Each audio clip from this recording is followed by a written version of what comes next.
Good morning. Today is February 8, 2024, and we have a private conference for 2 goods and services projects and 6 civil works projects.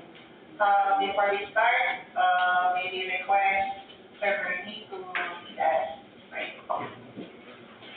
Thank you, Madam Chair, and let's all go ahead as we humble ourselves upon the presence of the Lord. Maharlika, as we start our procurement activities today, we come before you with a heart full of trust, ready to place our life in your loving and capable hands. We wholeheartedly believe that your divine plan to each of us is the very best, and we surrender this to your will. You are aware of the struggles and challenges that we face, and we implore you to grant us the strength to persevere through them. Please be our guiding light in times of uncertainty, and illuminate our paths with the wisdom to make the right choices. As we embark on this day and this journey called life, we pass the race in the knowledge that your grace and love are always within us, and that your plan is ultimately for our good. In your name, we offer this prayer, trusting your providence and seeking your guidance. Through the mighty name of our Lord Jesus Christ, who lives and reigns forever. Amen.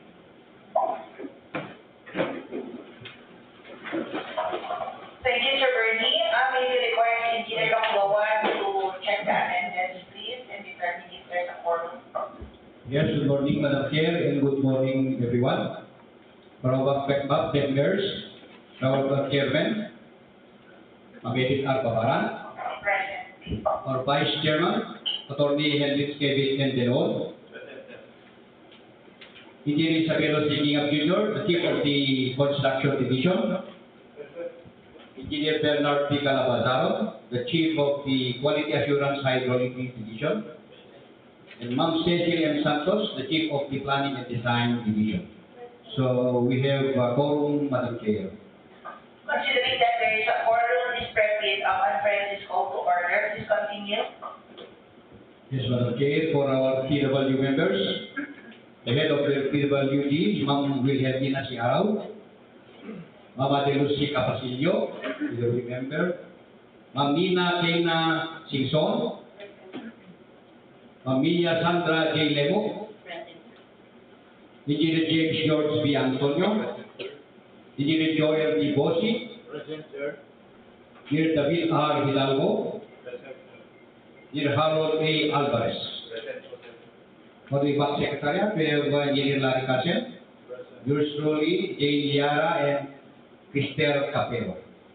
From the Commission on Audit, Madam Chair, our observer is from Ken Durapa from the COA Commission. And for the information of everyone, we have invited, ma'am, we have sent a letter of invitation to identify the accredited observers. Unfortunately, they are not with us today, but their absence shall not defer the conduct of this procurement activity.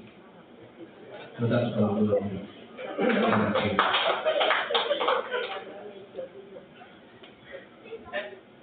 Thank you, Sir Arman.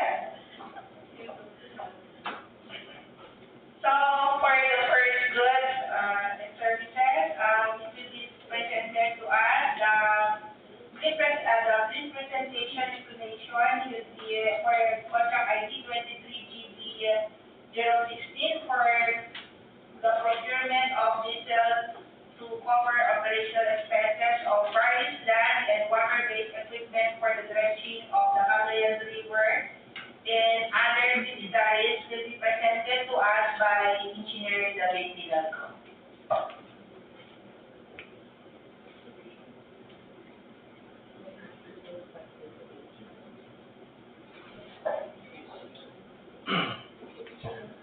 Good morning, Madam Chair and Christian everyone.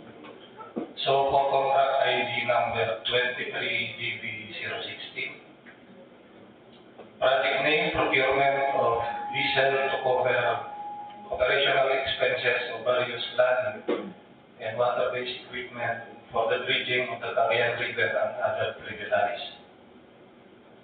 The location is DPWH Regional Office 2. Implementing Office, DPWH Regional Office 2. Funding source, FY 2023 GAA with an approved contract of 10,816,661.59. Okay, get a picture. Approved budget for the contract. 10,816,661.59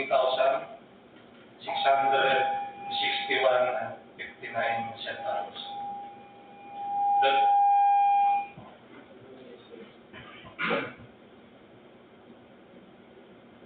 delivery period staggered basis within 6 months or until consumed using the index-based pricing scheme. For the technical requirements, specifications, the supplier shall provide diesel fuel to the DPWH Regional Office 2, dredging and support equipment in an efficient manner following the terms and conditions set in the contract. The supplier must have a fuel station located within a 25-kilometer radius where the dredging operation is conducted. The supplier shall be responsible for ensuring the availability of products and services, and competent fuel attendants personnel must attend to the services required at all times. In case of shortage, the supplier shall provide an alternative source that can provide the same specification, which shall be located within a 25-kilometer radius from the dredging site. A transaction slip receipt invoice shall be issued immediately every time fuel is withdrawn. Ensure that the transaction slips accurately reflect any and all purchases charged to DPWH RO2. To maintain a comprehensive register to record all withdrawals made on a per equipment basis, issue an accurate statement of account with copies of transaction slip, receipt, invoice on a monthly basis. The supplier shall supply the fuel on an as-needed basis. The diesel fuel should be compliant with Euro 4 standards and must contain a cetane number ranging from 45 to 55. The diesel bid price shall be based on the prospective supplier's wholesale posted price 10 days prior to the date of bid opening as verified with the Oil Industry Management Bureau of the Department of Energy. And the last is for in consideration of the performance and completion of the fuel, the DPWH RO2 shall pay the supplier for the fuel actually delivered and duly received by it using the retail pump price as delivered.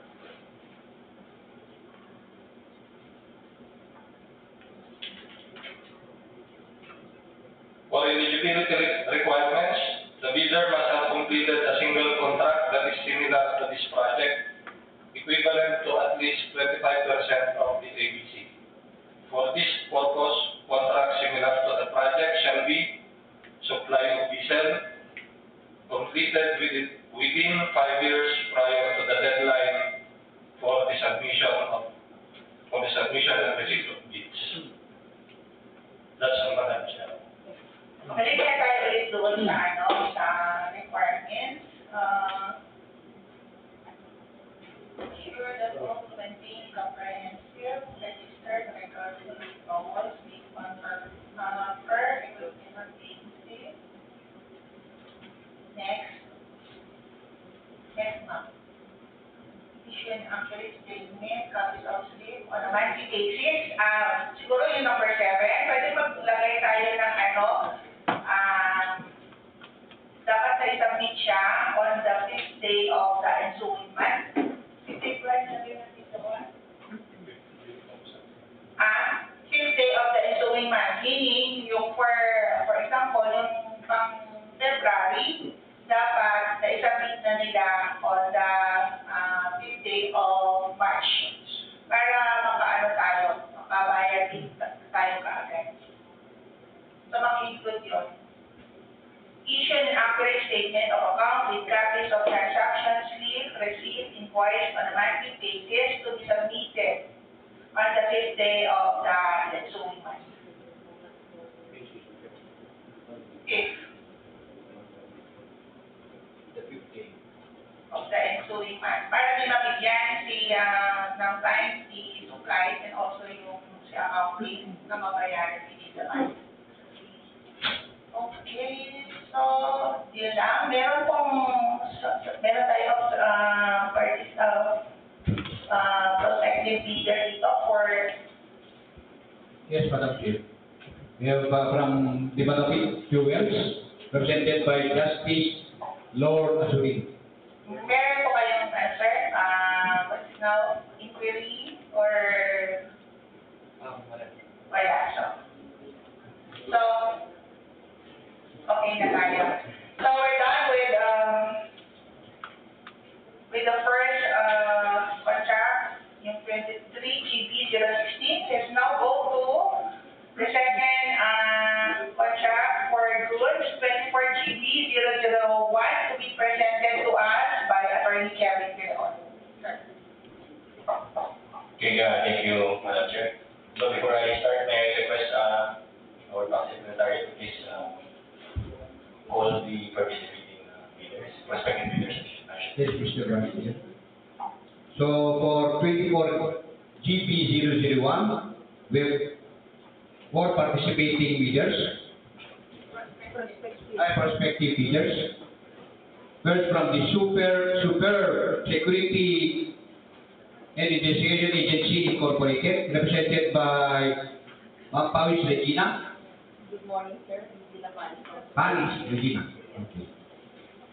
From Daang Security Agency Incorporated, represented by Maharlika R. Del Rosario. From Mazan Security and Investigation Agency, represented by Kimberly Dumalo. And from Itawes Security Proactive Agency Incorporated, represented by Magsiname Kaka.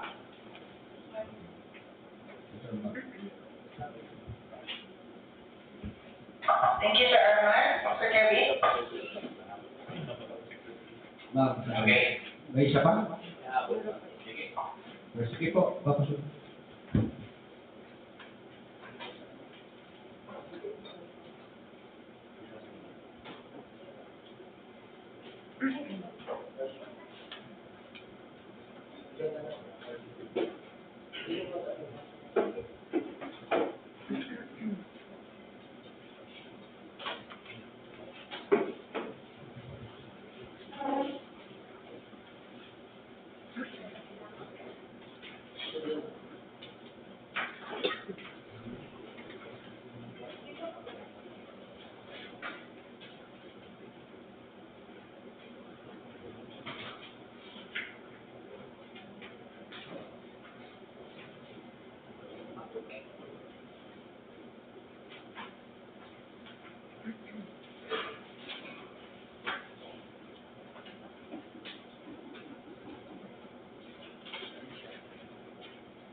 Yes, from the fifth prospective bidders for 24 DPWH, we have Region Security and Investigation Agency, represented by Ma'am Concepcion Pagatuan.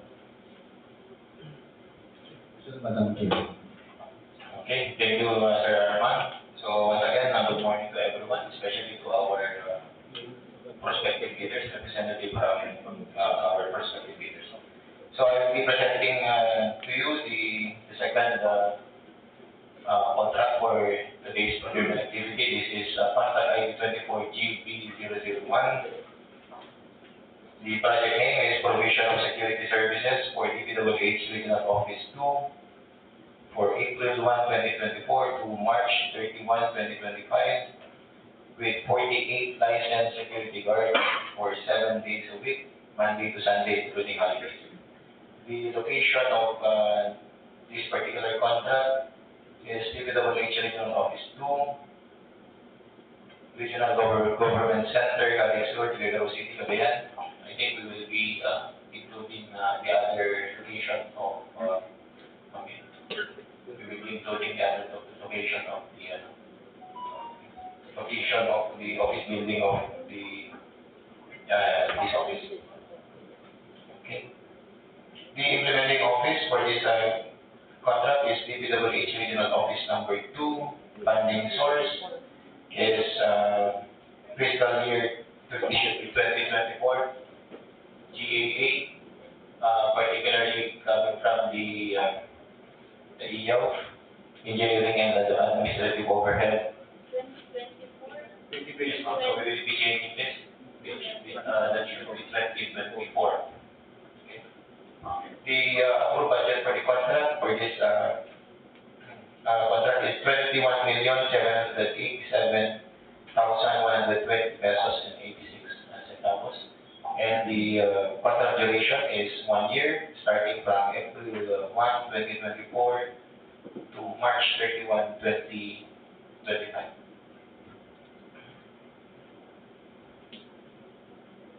Okay, so before we proceed with the schedule of requirements, the procurement of this particular contract is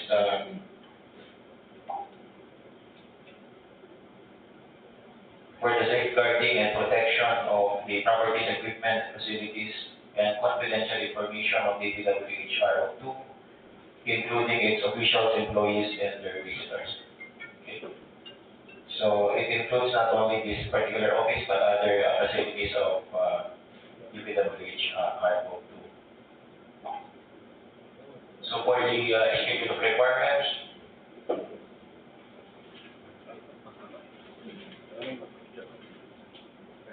once again, the mode of procurement is competitive bidding.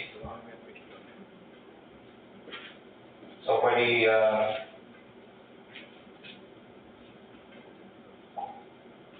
breakdown of the number of guards required, as well as the designated hours, and of course the offices to be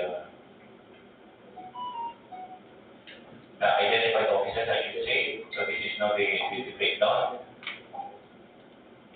So for the first office, DPWH RO2, the required number of guards is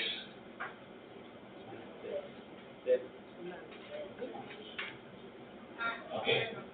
Yung DPWH letter A, DPWH RO2 shall be secured with 9. Yung 10 continuing words and then 9 yung in parentheses.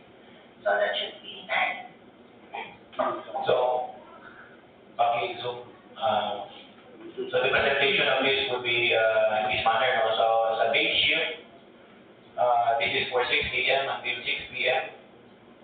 Covering weekdays, excluding non-working holidays. So the requirement per guard is for post number 1, the location is in the entrance gate. We require 2 guards. For post number 2, location is at the lobby. Requirement is 2 guards, also 1 male and 1 female. For post number 3, 1 guard. Location is the perimeter and passageway, hallway employees of DPWH RO2. Post number 4, 1 guard. Location is at the back gate at the new laboratory building. And 1 security officer, officer in charge, on post. That is for the day shift, 4 weekdays. For the night shift, 1 guard at the entrance and exit gate. The second guard will be the roving guard, and the third guard will be assigned at the back gate. So for the day shift, again, the requirement is 6 guard and 1 security officer, and during night shift, the requirement is 3 guards. Okay? Then on Saturdays, Sundays, and non-working holidays, the requirement as to number of guards is 3 guards. Then the location is as presented, no? Entrance gate, the back gate, and 1 roving guard. So yun po yung assigned number of guards sa DPWH RO2. So in particular, this particular office. Okay, so for the second building, DPWH RO2 nursery compound located at San Gabriel, Quezon City. It shall be secured by 2 guards with 12 hours duty with the following posts and responsibilities. So for the first shift, day shift, 1 guard only. Night shift, 1 guard. So yung guard, 2 po dyan, it should be 1 guard. Isang guard lang po yan. Okay, so we move to the third location, DPWH Macro 2, located at Libo, Solana, Cagayan. Sa RES po ito. It shall be secured by 6 guards with 12 hours duty with the following posts and responsibility. So for the first shift, 3 guard yung requirement. Guard 1, 2, and 3. And for the second shift, that is the night shift, another 3 guards will be required. Okay, so for the fourth location, DPWH RO2, Limos, Solana, Cagayan, the same, it will be secured by 6 guards, 1 at 12 hours duty. So for the day shift, 3 guards, the night shift, 3 guards. Then the fifth location, DPWH RO2, Area Equipment Services, located at Daang, Cagayan. It shall be secured by 6 guards with 12 hours duty with the following posts. So the same, 3 guards in the morning and 3 guards during night time. Next, the location is at Area Equipment Services, Isabela, Reina Mercedes, Isabela. Same composition, 6 guards, 3 in the morning and 3 during night time. Next would be at Nueva Vizcaya, particularly Bayongbong. The same, 3 guards in the morning and 3 guards during night. Then we proceed to Quirino. Location is at Quirino, Bipun, Quirino. Same composition.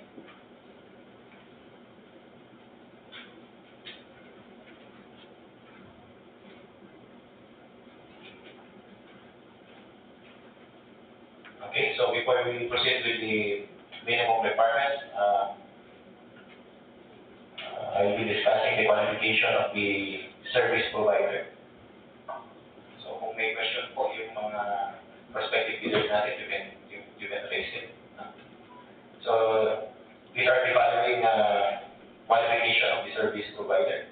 Number 1, the service provider must be a duly licensed and registered service contractor in accordance with Department Order Number 150, Series of 2016, issued by Dole Secretary Rosalinda Pilis Baldos, dated February 9, 2016. Okay, this is the guidelines governing the employment and working conditions of security guards and other private security personnel. So the service provider must be registered. Second, the service provider shall at least have 5 years years of experience in providing security services to a government agency. So that's the requirement po. 5 years experience in providing security services to a government agency. So if the experience is a combination of both government and private, you must get this 5 years experience as a government agency. Next, must be a member of PALPAO, the Philippine Association of Detective and Protective Agency Operators in good and active standing. For this purpose, we will be requiring you to submit certification. Okay? Must be a duly licensed and registered service contractor with the DOLE. Must be duly registered with SEC or DTI or the Cooperative Development Authority, whichever is applicable. Must be duly registered with SSS, Paved, and Paved. Next, must be duly registered with the BIR. The net financial contracting capacity must at least be equal to the ABC or committed line of credit of at least 10% of the ABC. So the MFCC must be equal or greater than the ABC or a committed line of credit of at least 10% of the ABC. Then, next, must present at least one client customer feedback form with at least very satisfactory rating, one from a government agency with whom the contractor has an ongoing project or contract for at least within the past 2 years upon submission of requirements. So it should be PS, very satisfactory rating from the current employer. Do we have any question from our prospective leaders dun sa requirements po?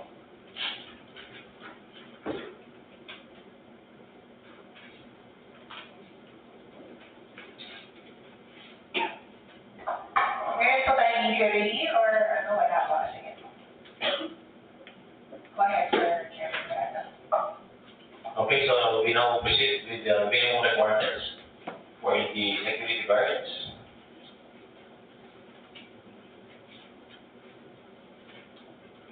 Okay, so the security guard must be a Filipino citizen, not more than 45 years of age, must be of good moral character and reputation, supported with a private security license card and a valid clearance issued by the PNP, the NBI, and other government offices issuing clearances for employment purposes. The security guard must be physically and mentally fit, at least a high school graduate for security guards, and at least college graduate for the officer in charge or security in charge. Has undergone a pre-licensure training course duly certified by PNP security agencies. Guard Supervision Division, Civil Security Group for new recruits or refresher training program for security guards with more than 1 year experience. Must have passed a neuropsychiatric examination and drug test administered by any accredited facility. Must be computer literate and capable of operating CCTV monitoring devices. The OIC or the SIC must have 2 years of relevant supervisory experience. Then other qualification as may be prescribed in accordance with RA 5787 as amended, otherwise known as the Private Security Agency Law, and other related laws and regulations. So for this purpose, the security agency shall submit as part of the technical proposal a sworn statement or certification that each security personnel to be deployed possess the aforementioned minimum requirements. So here are the requirements: 2015, security guard license, NBI clearance, latest barangay clearance, neuropsycho test, latest medical clearance, PSA birth certificate, PSA marriage contract, if applicable, latest drug test. This is taken 3 days prior to endorsement letter from the security agency, POR or diploma, whichever is applicable, certificate of training, basic advance or first aid, etc., certificate of marksmanship training. This is for short and long firearms.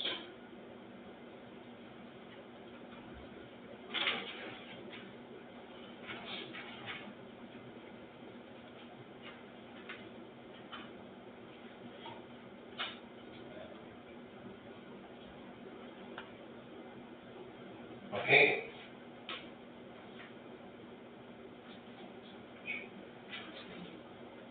For the additional eligibility requirement, the bidder must have completed a single contract that is similar to this project, equivalent to at least 50% of the ABC. So for this purpose, the contract similar to the project shall be provision of security services, and second, completed within 5 years prior to the deadline for the submission and receipt of bids.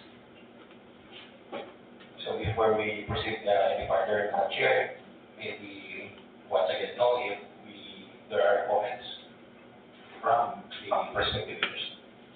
Yes, I may carry your comments from our prospective bidders.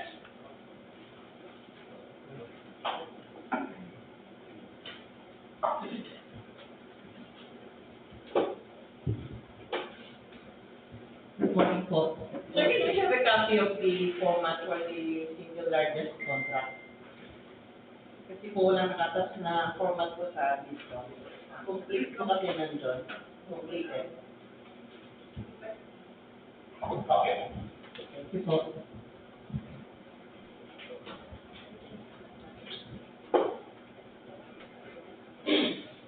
We'll just give it may particular format.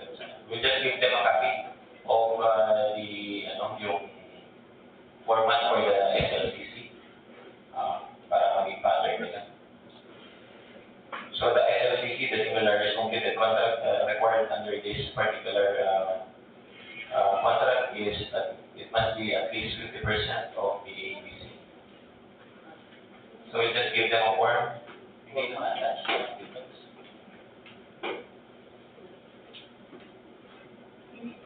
Any other comments? Can I have all? So, let's proceed, Sir Jeremy.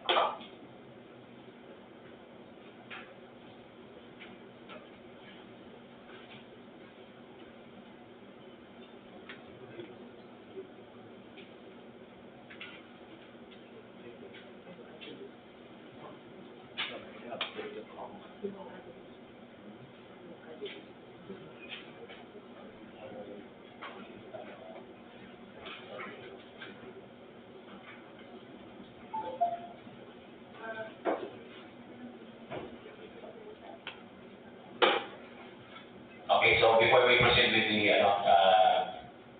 other requirements, we might as well discuss likewise or present the duties and responsibilities of the service provider.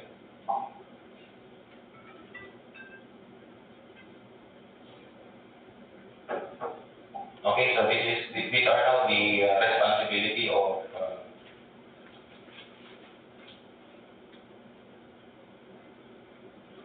the security agency. Okay, so first, ensure that the security guards assigned to DPWH shall observe the prescribed uniform by the SOCIA. So there is a particular prescribed uniform for security guards. Next, make available at all times relievers and all replacement to ensure continuous and uninterrupted service in case of absences of the security guards, and shall execute the necessary supervision over the work of its personnel. So in case na may mag-absent po, there should be an automatic reliever. The security agency shall provide the DPWH RO2 with a copy of the individual personnel profiles of the security guard to be assigned in DPWH RO2 together with their technical qualifications and certificates of training after the receipt of the notice of award. Should the DPWH RO2 require the services of additional security guards, the security agency shall provide the needed number at the same rate, service rate, and under the same terms and conditions in the contract upon written request of DPWH RO2. Next, the security agency hereby warrants to make available at all times duly trained and qualified relievers and or replacements to ensure continuous service in case of absence of the aligned guard and to exercise the needed supervision over the work of its personnel, provided that no security guard shall serve more than 2 consecutive shifts in one day. Okay, so your single guard should not work for 24 hours on a particular day. Next, the DPWH RO2 has the right to demand from the security agency for the immediate relief from post and or duty of any or all of the guard whose performance is found unsatisfactory. So we will be requesting for replacement. The security agency shall closely check the guards in the performance of their duties and responsibilities by conducting inspection at any time of the night or day to ensure that they are not committing any act prejudicial to the interests of DPWH RO2.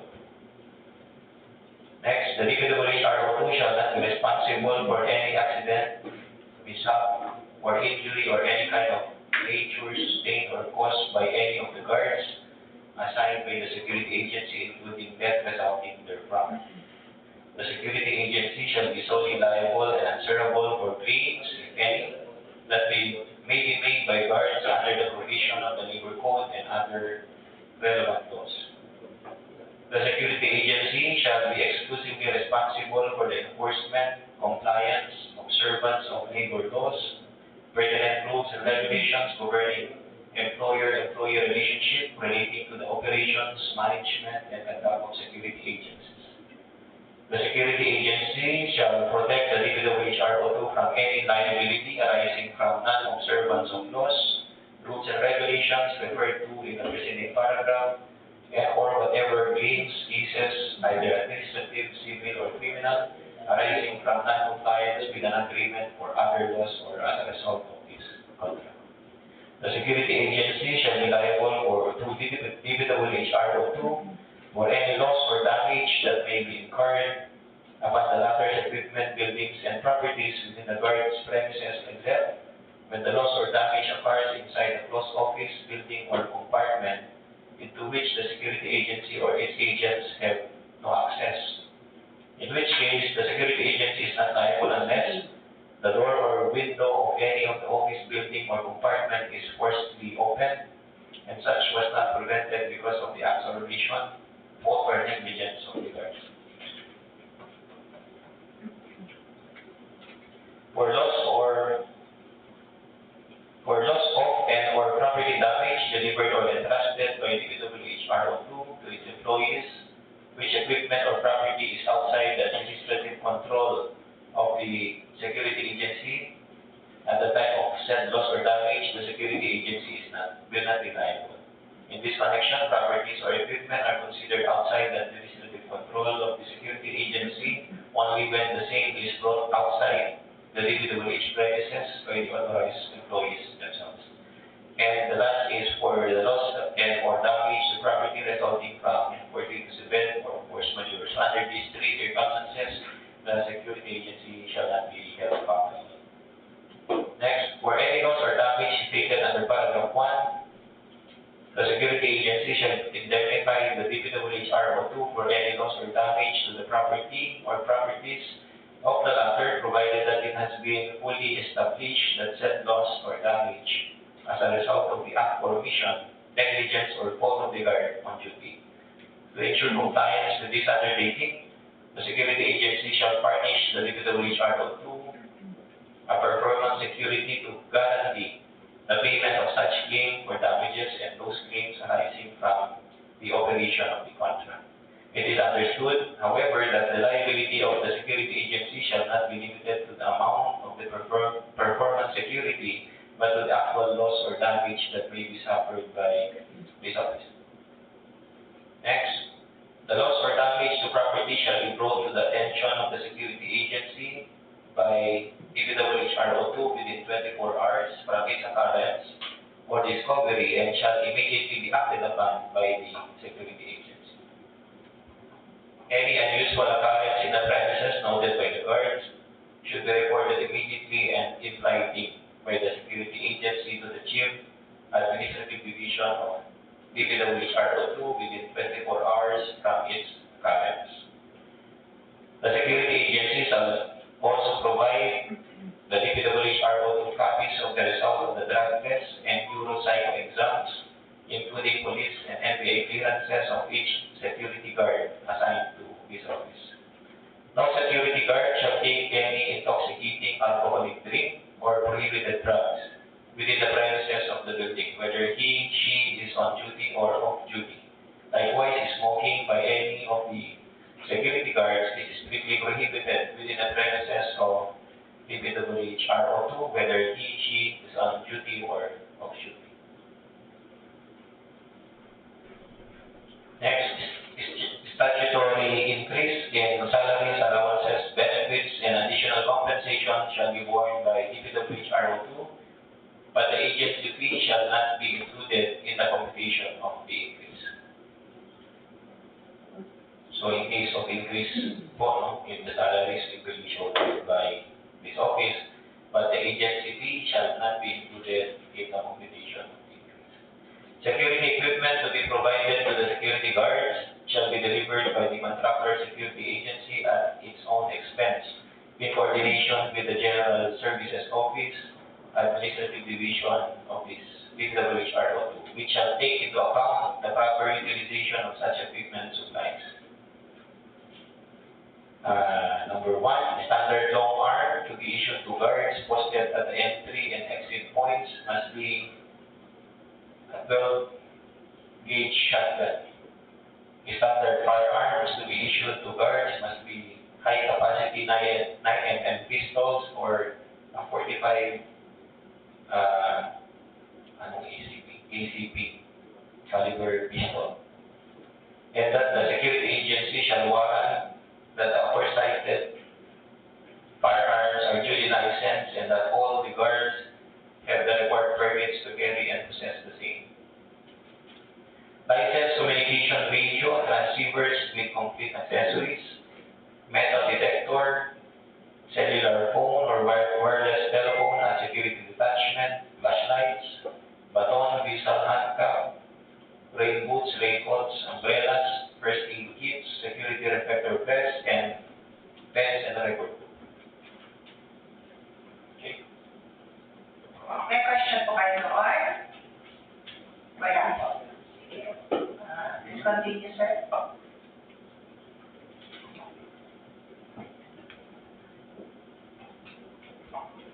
Morning, Madam Chair, and for everyone. For the submission and receipt of bids, under the textual proposal, the contents of the first envelope must contain the field certificate of registration, platinum membership, updated format, statement of all ongoing and similar completed government and private contracts, computation of net financial consultancy capacity or the NFCC, joint venture agreement if applicable, with security, statement of single largest completed contract or the SLCC, similar to the contract to be bid, technical specifications, compliance, and or proposal, manpower requirements, after sales service and or parts if applicable, omnibus foreign statement. Under the bid security, the bid policy validity period and bid security validity period is 120 calendar days from the date of submission of bid.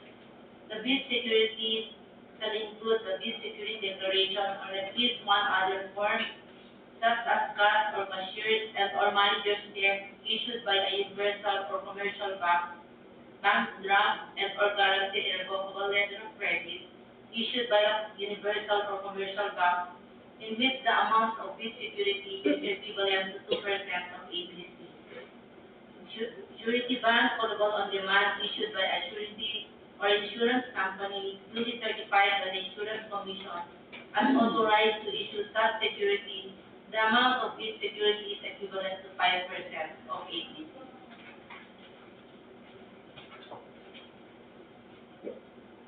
Under the contents of the second envelope under the financial proposal, this must include the signed bid form indicating the total bid price, signed bill of quantities with bid prices and delivery schedule, recurring and maintenance costs if applicable.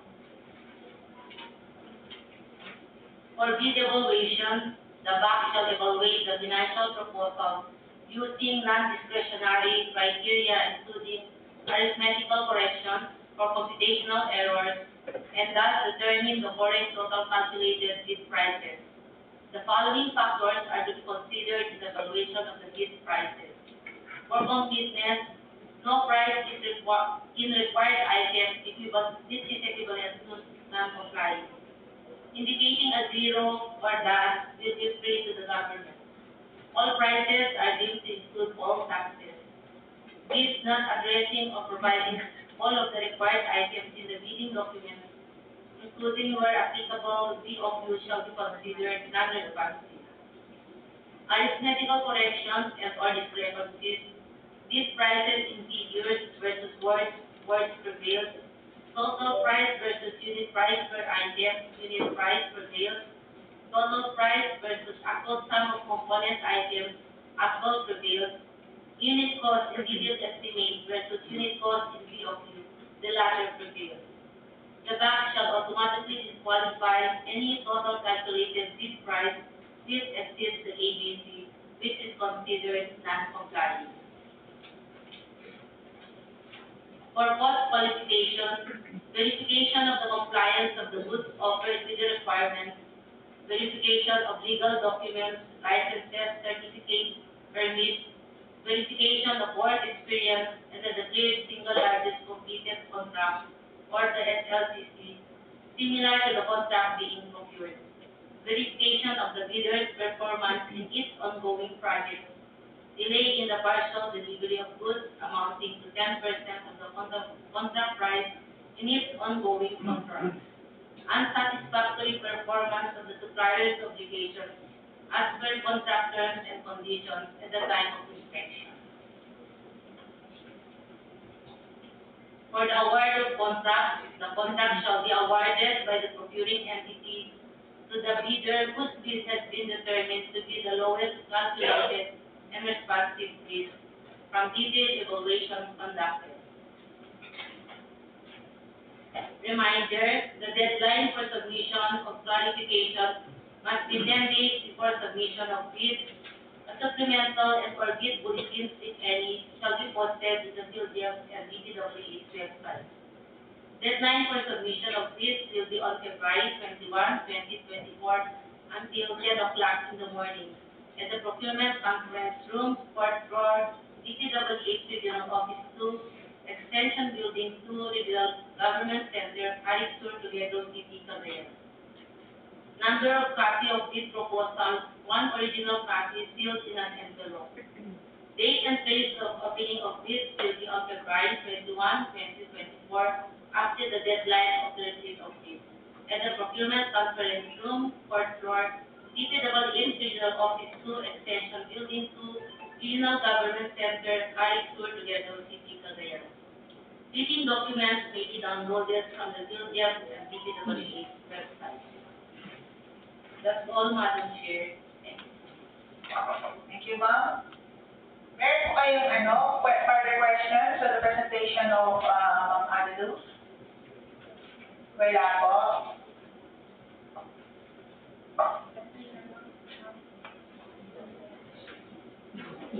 So, before we end with the presentation of for the goods, maybe request Ma'am Cristel to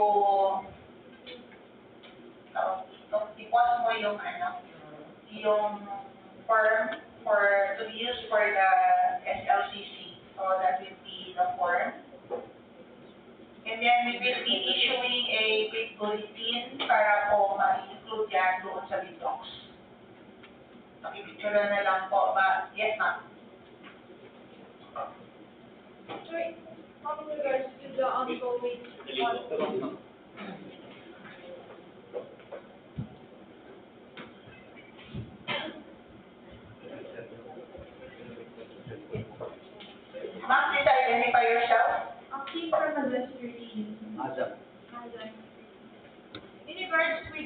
ongoing contracts po, pwede pong i-show yung ongoing contracts. For my question.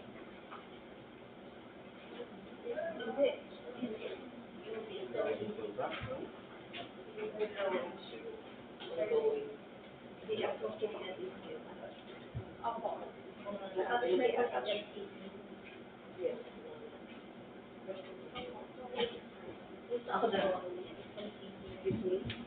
SLCC, ma'am.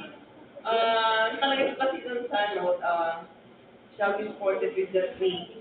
Attach po namin lahat po yun, ma'am. Yes, ma'am. It's for, para po that should be attached to the SLCC para po pag post one, ready na siya. And also, if in case na in the event na ma-eligible kayo during the eligibility screening, meron po kami reference kaagad. Thank you.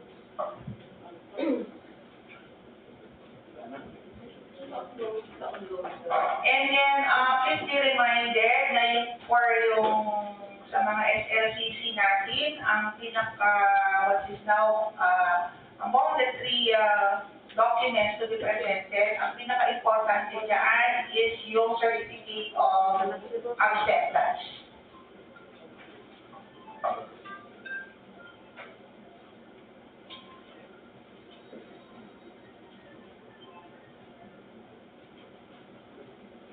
So all of those three must be submitted. Especially yung number 3, ma'am.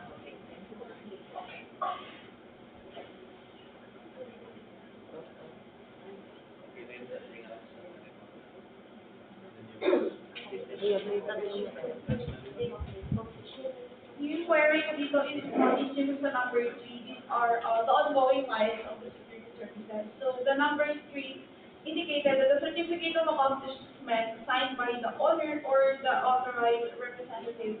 So my question was, the contract is ongoing, so we are not able to get the certificate of accomplishment since the contract is still ongoing. Yung number of, ma'am, number of months na nilalasawa dito yung ongoing mo, ilan na months na natatapos?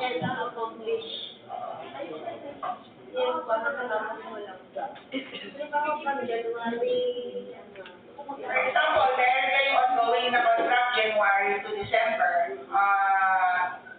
March na. For example, ngayon, January to December, meron kayong contract. February tayo ngayon. So, ibig sabihin, ang na-accomplish nyo, 1 month. Yes, sir.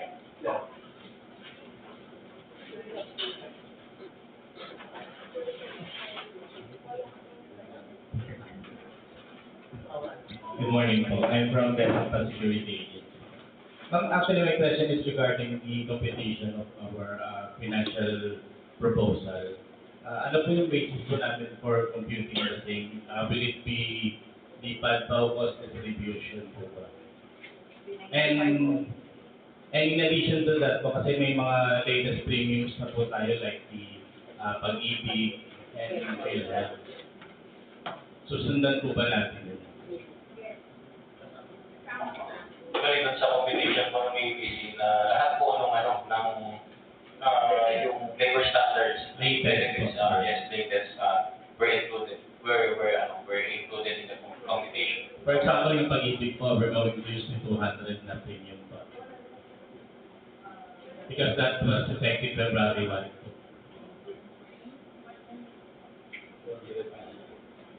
Ano yung effective na, sir? Nung Pag-ibig niya? 200. 200. Effective February 1.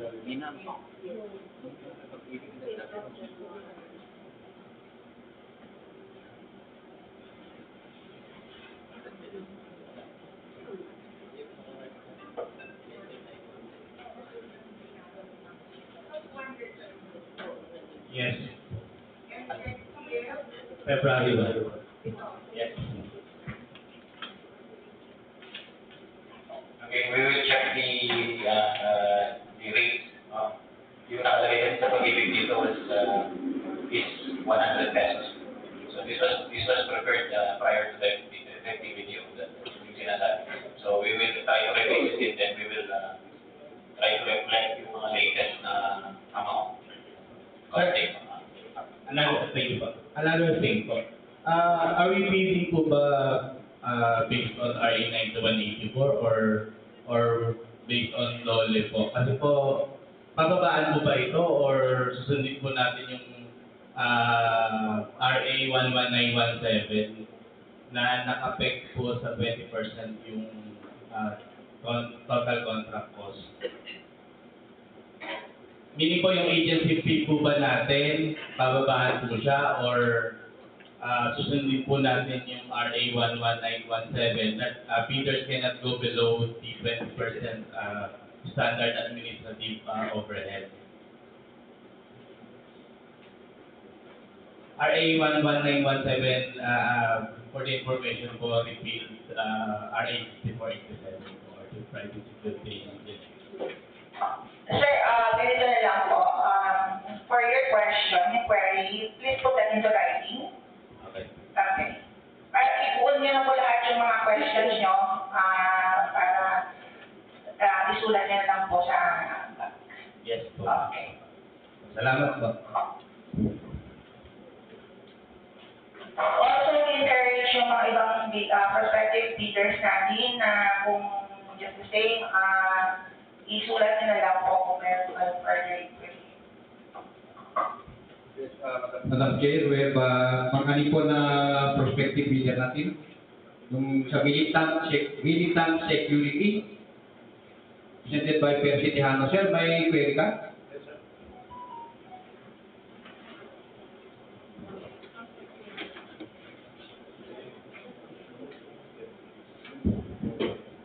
Good morning po. Good morning po everyone. Question lang po. By the way po, I'm Percy Tejano from Militant Secret Services. Our question is, ano po ba yung allowed na firearm for deployment dito po sa Region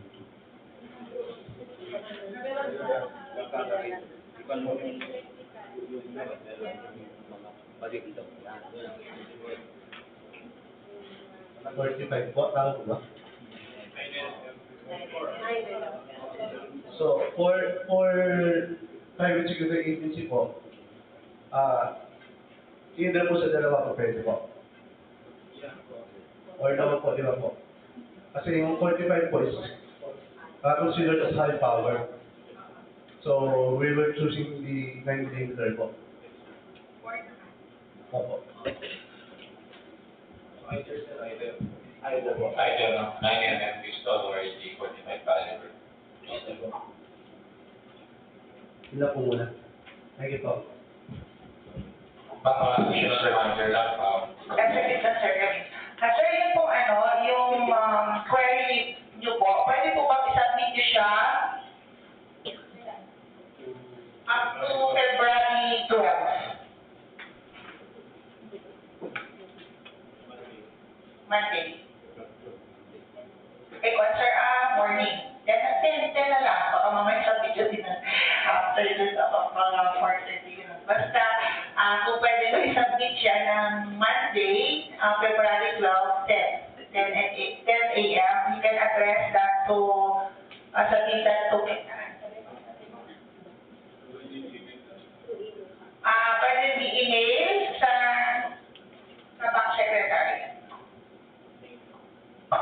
And whatever will be the staff of the office, we'll be informing the likewise other prospective bidders. Dun sa query niyo, sir. Kasi applicable din sa lahat. And additional reminders lang. Dun sa SLCC, it should be like 50%.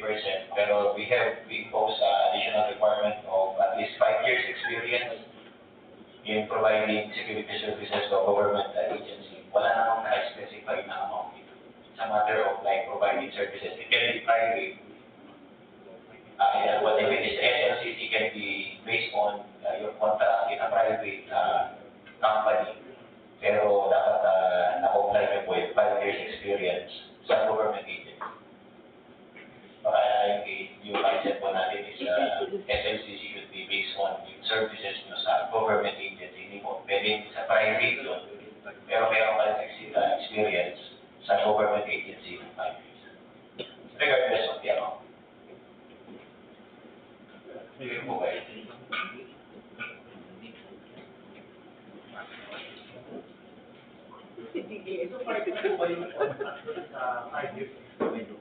Yes, yung coverage, for as long as that covers 5 years, government agency can be considered.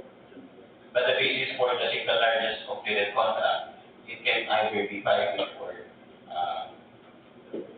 government.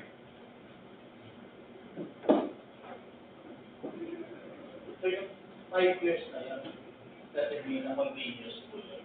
Not necessarily na. Accumulated. Yes. So, if you are in existence for 3 years, definitely you will be disqualified. Kasi kung 3 years pa lang kayo. Pero kung like you are operating for, let's say, 10 years, then meron kayo experience of 5 years sa government agency, you may be qualified. So you refer to the SLCC? I'm referring to the experience. Pero as to the SLCC, it can either be a private company or the government. Using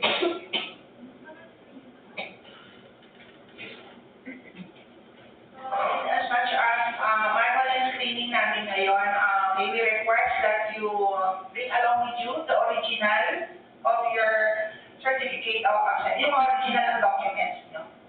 And yung certified, together with the certified photocopy. I have to make a list of regarding this presentation of the original during the OPD. Kasi po, most of our contracts po are provincial.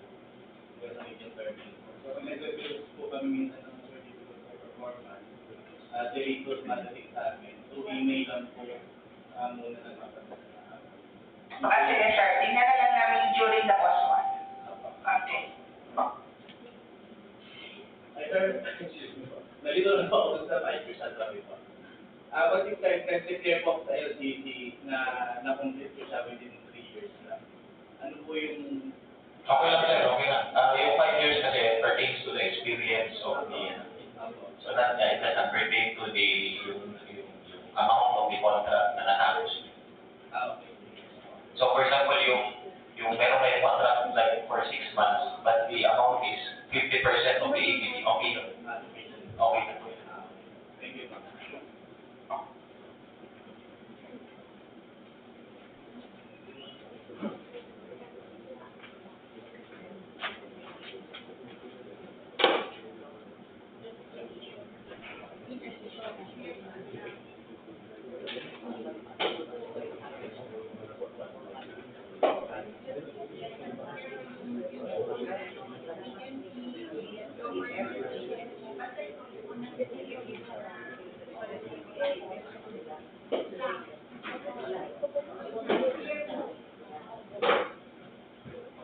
Sige, i-repeat na lang po natin yung para clear tayo, no? Ulitin ko po, no? Yung 5 years experience, focus on the government services, a government agency. So that is a requirement in addition to the SLCC. Na 50% of the APC, whether it's in the government or in a private, government or private contract. Yung 5 years. Yung SLCC. Single na lang po siya. Yes. So kung may single contract ka, representing 50 or more, either in a private or government contract, okay yun. But in addition to that, yes. But in addition to that, we likewise require 5 years of work experience sa government agency. Ano po yung certification of 5 years sa government? Kasi yung agency kasi, SLCC po kasi hindi siya ma-determine. Kasi isa lang. that's correct.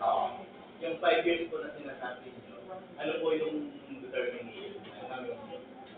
Total of As much as possible, I think the rationale behind that is as much as possible.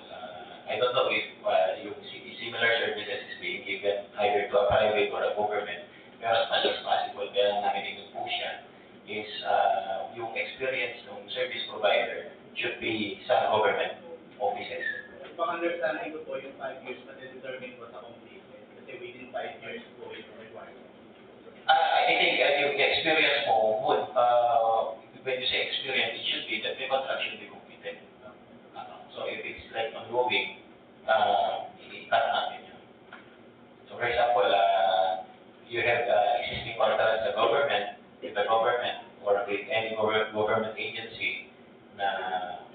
yan po yan, whether it's continuous or one staggered basis, we can consider that. Yes, yes. For example, DSWD, meron kayo sa DP, meron kayo sa other agency. Pwede nyo pong i-accumulate yan, cumulative, yes. Equalate, I should say. Then, the definition of 5 years could be, of course, the project should be completed. Kasi experience, meaning, natapos niya. 2023 backward. Yes, sir. So if the agency is in existence since for example, 1990, backed up niyo po experiences, we can consider that. Yes po, but it should be supported by the document kasi we will verify that during this year. Kaya sabi ko, if you are existing, for example, for the past 2 years lang, you will be disqualified kasi hindi mo ma-meet yung 5 years of experience.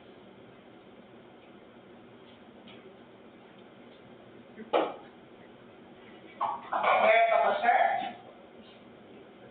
Yes, sir.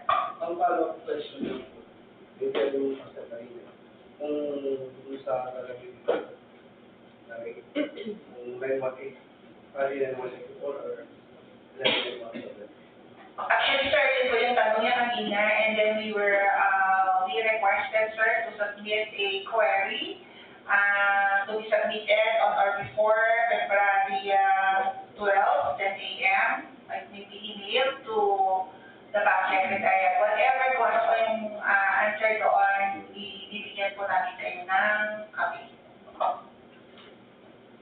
Kami also mag-actualize special upgrades. Yes, sir. And, kailan po i-submit yung kung may security card? During the POSPA or before the submission of the document?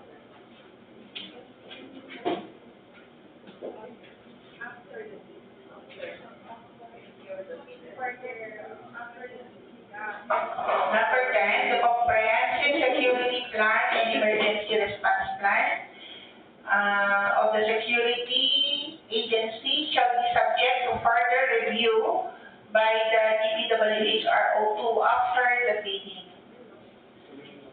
Should there be revisions on said plans, they shall be immediately returned to the winning security agency for finalization. So, ibig sabihin na po sa So if there will be an award na po sa winning bidder, that's the time na you submit this plan, comprehensive security plan and emergency response. Ito, sabi niya, the revised security plan and emergency response plan must be submitted within 3 calendar days from the post-qualification conference.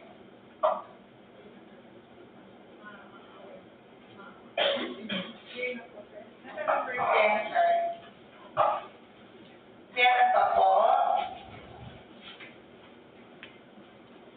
Yes, sir. Did you provide mo bibigyan ka ng certificate of authorized special after the authorized special process? Can you use the mic, sir, para marinig din po ng iba?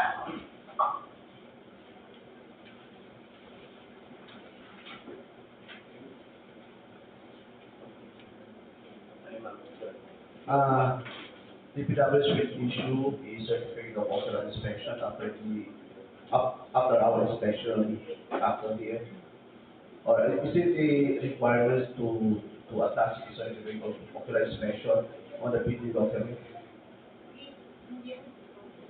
That will be your responsibility as a prospective bidder kasi. So after the authorized inspection, are you going to give us the certificate of authorized inspection? No? Sige, sir. You can issue. Thank you. Okay.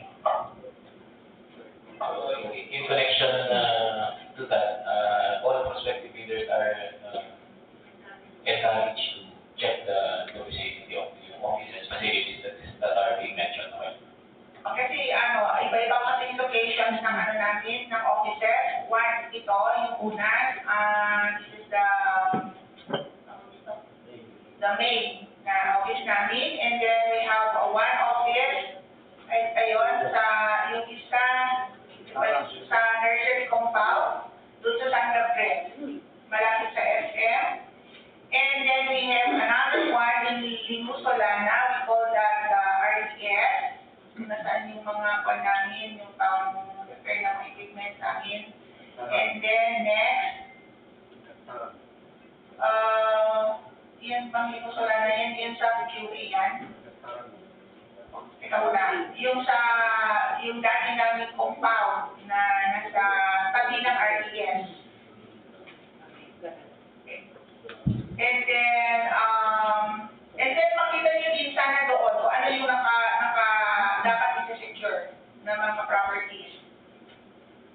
And then we also have one in Lantaran, that's in Tumon na yun. In Tumon.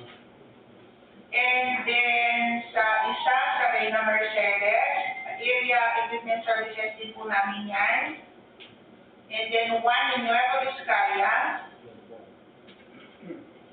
In Bayongbong yun, ano? Sa Bayongbong. And Quirino. And in Quirino sa Dippo.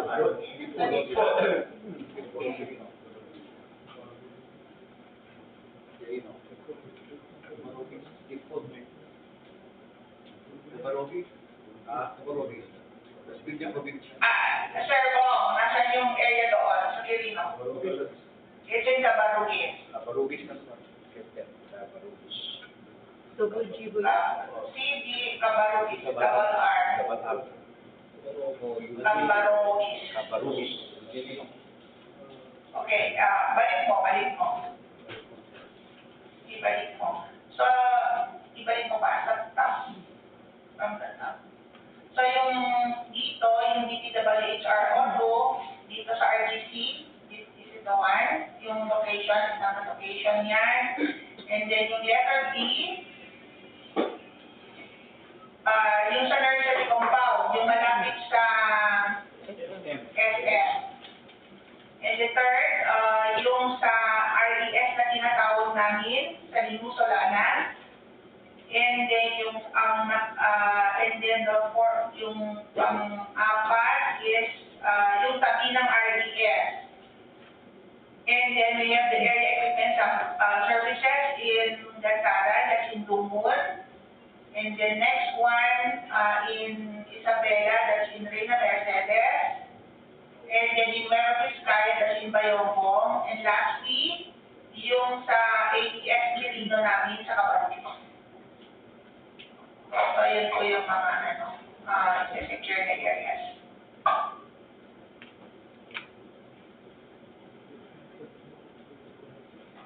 So, we are encouraging you to check on these locations. Yes, po? Yes, ma'am. Ma'am, can you go back to the list of ongoing contracts? Usually kasi ma'am, yung mga private contracts namin, hindi nag-i-issue ng notice. Ma'am, please, para ma-record po tayo. Use the mic. Sa ongoing po ma'am, usually kasi yung mga private contracts namin, hindi nag-i-issue ng notice to proceed o notice of award. No. Kaya, paano namin yung sila kasama sa ongoing kasi wala kami notice to proceed and notice of award. They're not issuing ma'am. Private contract. Ano yung under contract kayo sa kanila? Like Pushba in Laguna, Nedic in Laguna, Empress in Cabuyao, mga Japan they're not issuing. Ito nga yung pwede niyong ipakitang proof. Contract lang po. Yes, contract, ongoing contract.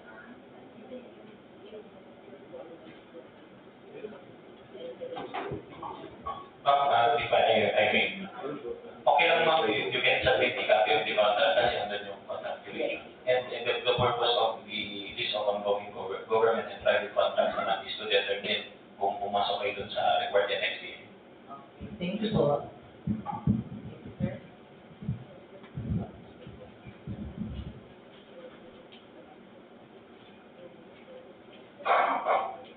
Meron ka po?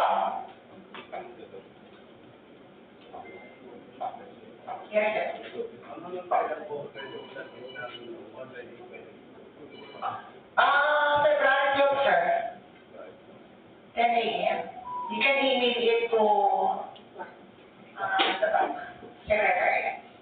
Nandun naman sa TikTok kung saan niyo po pwede i-email sa IDC. Invitation to meet.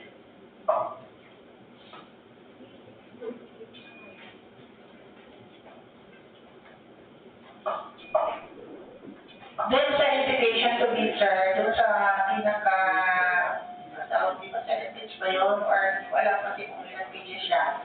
Doon sa last, nandun siya.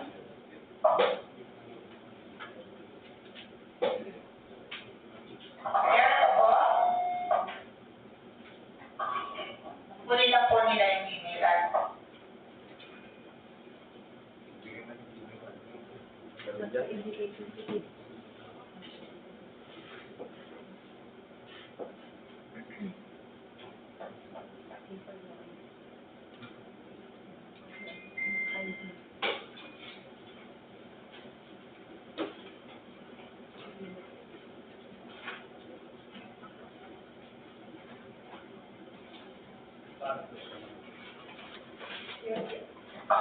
Please use the mic, sir, kasi para ma-record po tayo.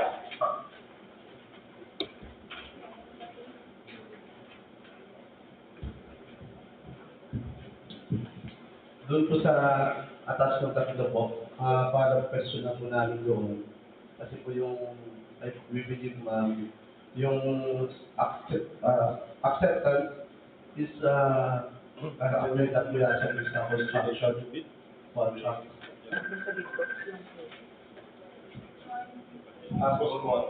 Second question po ma'am. Yung ongoing contracts ma'am, may lang po ba o kailangan kayo atas yung contract, NOAA, and NTP? Again?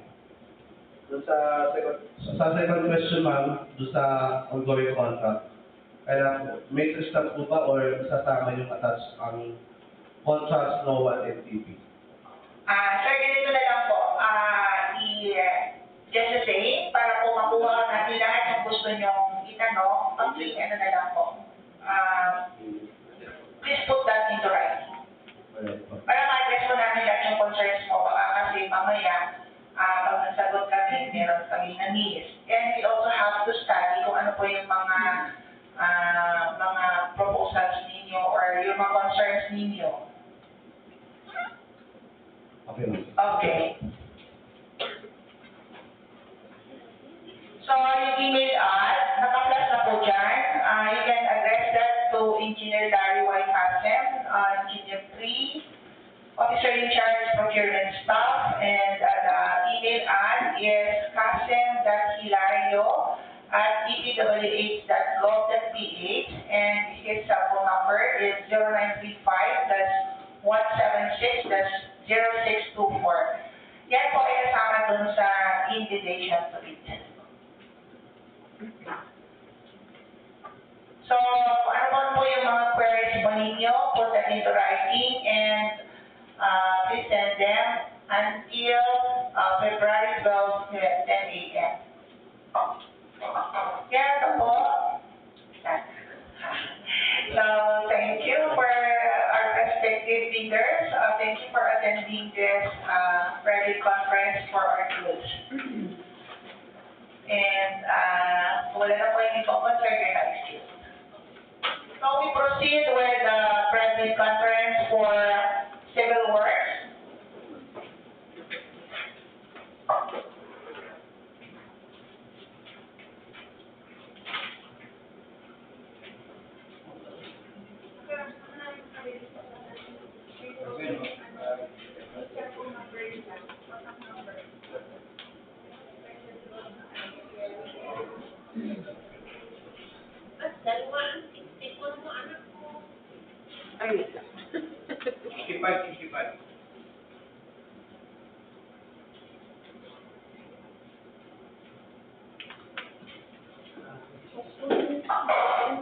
So we now proceed with the presentation of the brief description for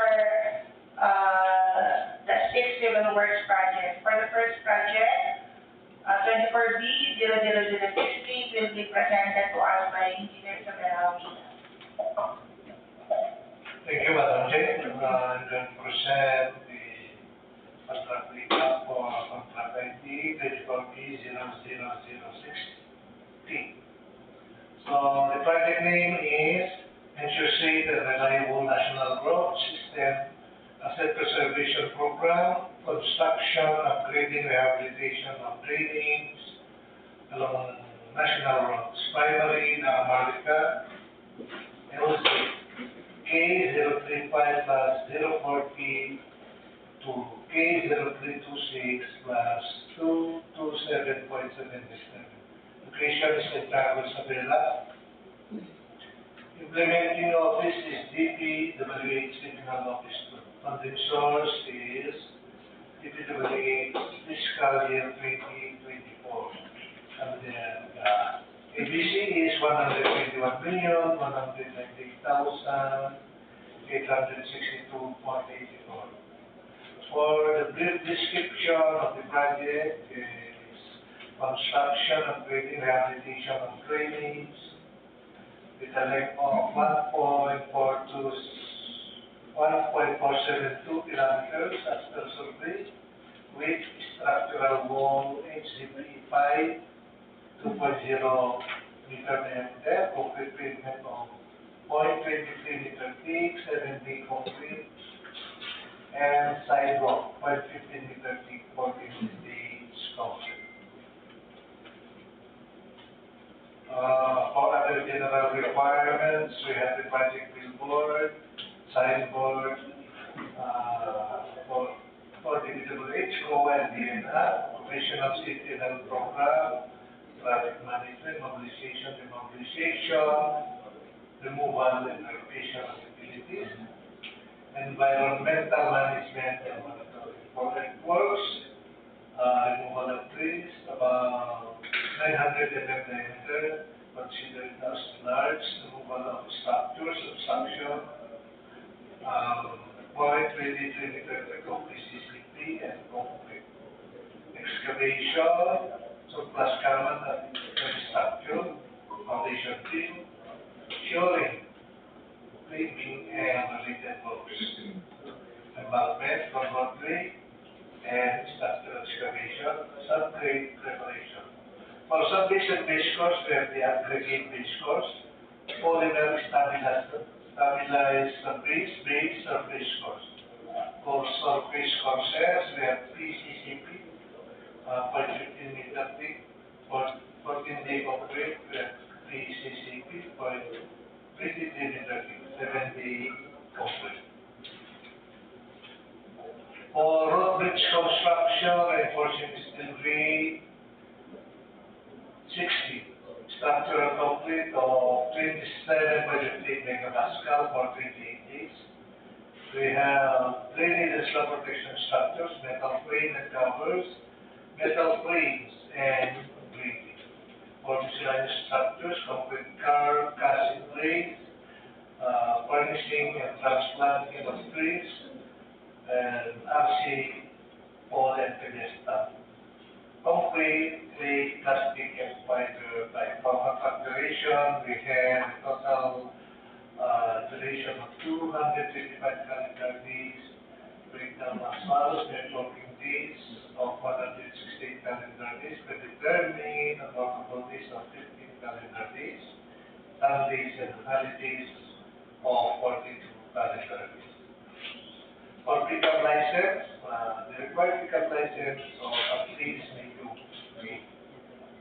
SLCC bidders should have completed a contract of major category works with a construction cost of at least 50% of the ABC of the contract to be bid. This is equal to 60,599,431 pesos and 42 centavos. Major category of work, flood control, construction drainage, either closed and open conduits. For similar categories of works, RCP roads, construction PCCP, RCA roads, construction asphalt, RRP roads, Rehabilitation, PCCP, Aero Rehabilitation as well. We have the WSR 2 and 3 water supply level construction, pipe water, communal piping, water pipe, and also flood control hydraulic drainage, flood control hydraulic dam, and flood control hydraulic sprinkler control. Project requirements for work experience regardless for the team personnel, for project manager, at least 5 minimum years of total work experience, same position, minimum years of similar experience, same position of 3. Project engineer with 5 minimum, the same with the project manager. A materials engineer, at least accredited materials engineer 1. Quantity engineer or surveyor, 3 minimum years of total work experience, same position. 2 minimum years of similar experience, same position. For foreman, same as project manager and project engineer. For safety officer, at least accredited by TORE. Pollution control officer should have a certificate of training issued by an EMB recognized organization. Now, materials engineer assignment must be in compliance with GO 19 series of 2016 revised guidelines and the accreditation of contractors, consultants, materials. For minimum major equipment requirements, please refer to the data sheet. That's all, Madam Chair, for contract ID 34B 00060. Yeah. Tawag dito. May query? Or clarification? Yung mixer, Yung, mixer ma'am, yung volt, white, cubic feet, transit mixer na yun. ano na nga yung correction natin dyan? Ayan ma'am mo. Parang revolution. Yung capacity niya. one bagger, Hindi, transit mixer. that's 4, 5 cubic feet per minute.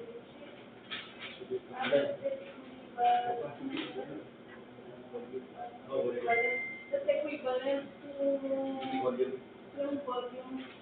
Kasi bakit meron nung pinakitang equivalent niya na cubic meters.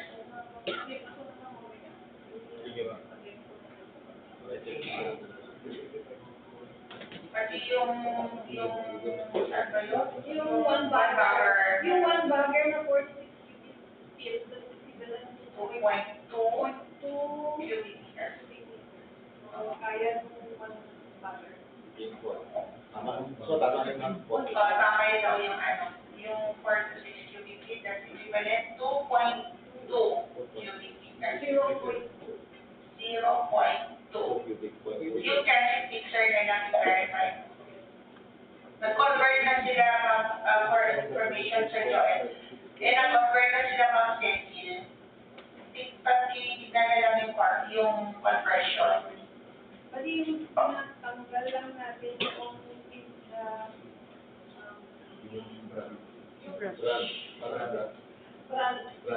brand tinatanggal natin.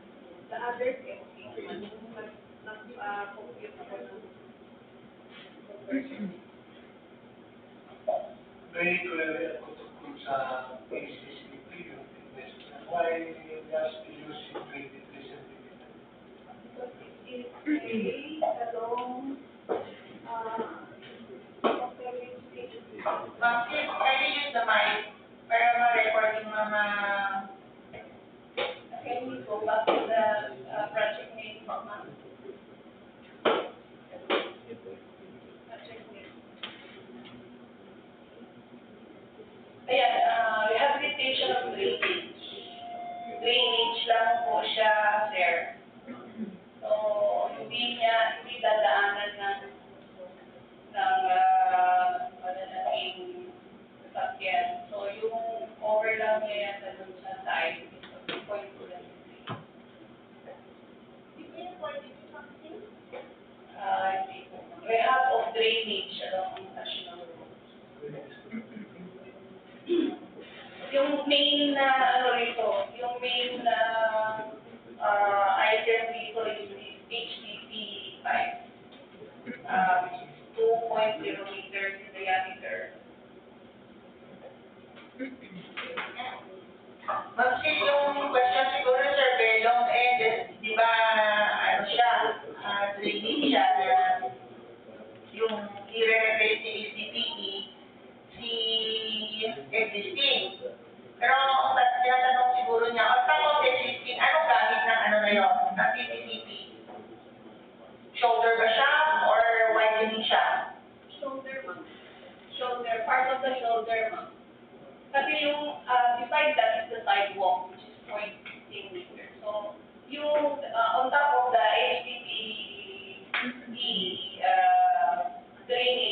shoulder.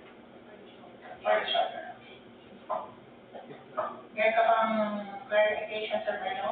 Last time you presented yung straight line diagram, so pag nandun yung sa straight line diagram, para naintindihan namin yan. So, if meron sa amin. Nasa PPT po natin yun, sir.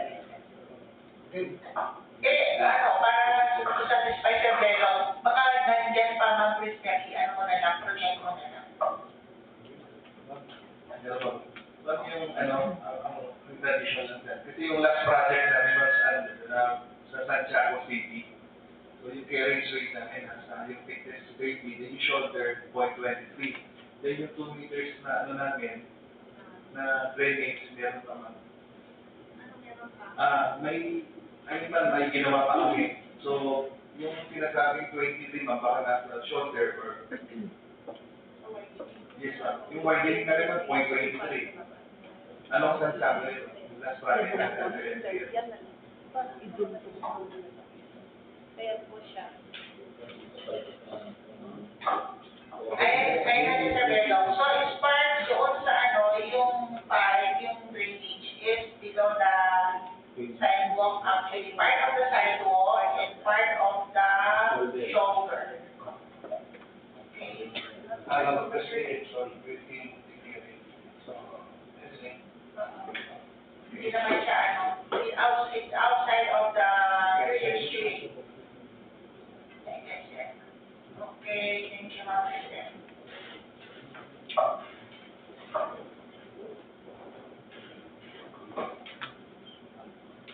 Yes, sir. This pertains to yung SDP 5. Ano po yun, ma'am? High density polyethylene. So my question is, meron ba kayo testing center din? Ano ba bang procedure ng test niya? Isip ba kailangan naman pumunta ng Singapore or Malaysia?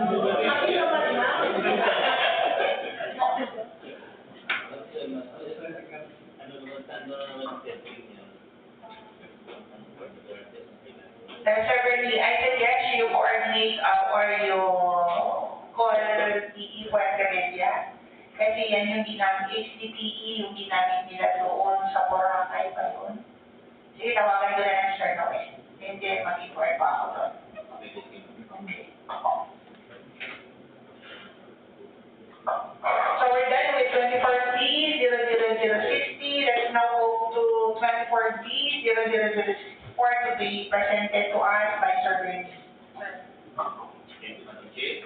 So I'm going to discuss contract ID number 24B 00064. Project name 001 Ensure Safe and Reliable National Road System Asset Preservation Program Rehabilitation, Reconstruction, Upgrading of the Paved roads, primary roads, Daang, Maharlika, kilometer 0248 +000 to kilometer 0249 plus 000. Kilometer 252 plus 00 to kilometer 0253 plus 000. Kilometer 0253 plus 000 to kilometer 253 plus 643. Another is kilometer 0 plus 253. Kilometer 0253 plus 643 to kilometer 0254 plus 652. Another location is kilometer 0254 plus 652 to kilometer 0255 plus 76. Another location is kilometer 0256 plus 406 to kilometer 0257 plus 000.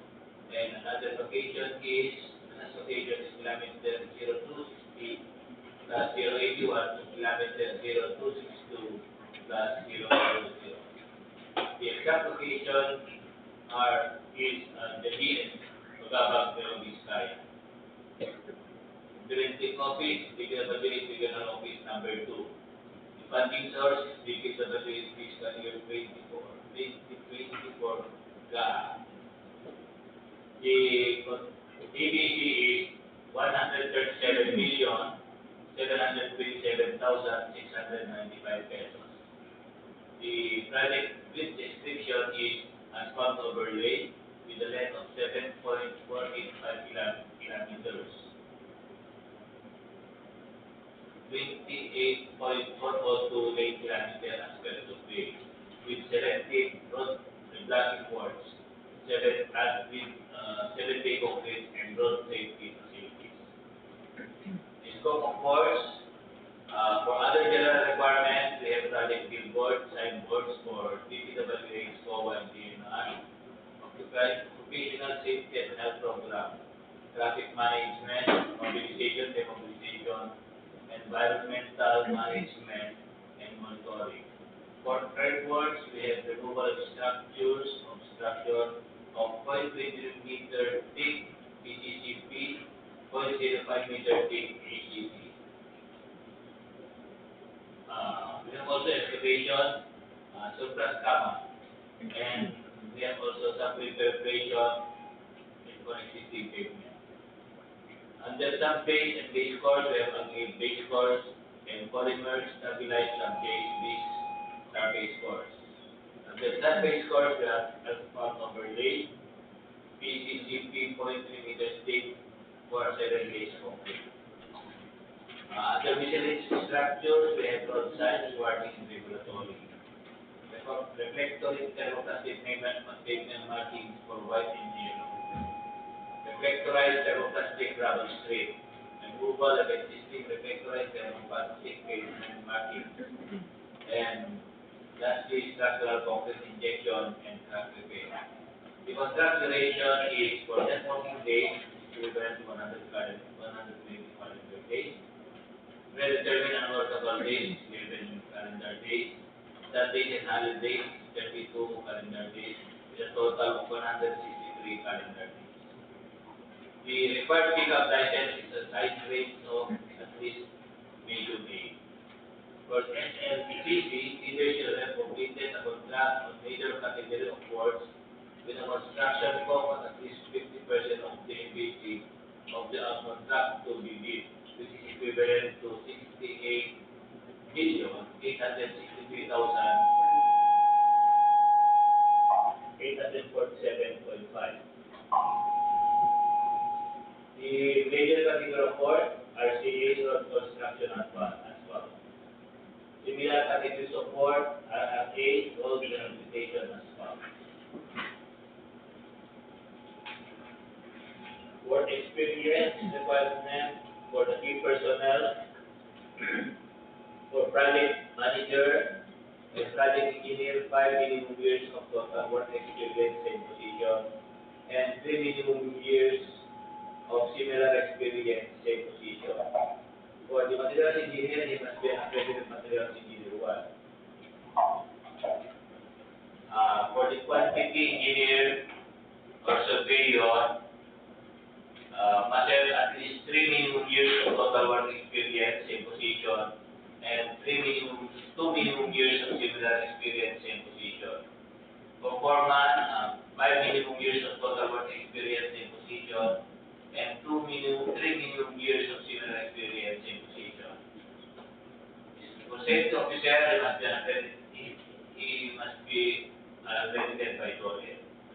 Pollution control officer, he must be certified. Must have a certificate of training issued by EMD recognized organization. Note, materials engineer assignment must be in compliance to DPWH Department Order Number 98, Series of 2016, revised guidelines on the accreditation of contractors, consultant materials engineer. For the minimum major equipment requirement, please be attached with data sheet.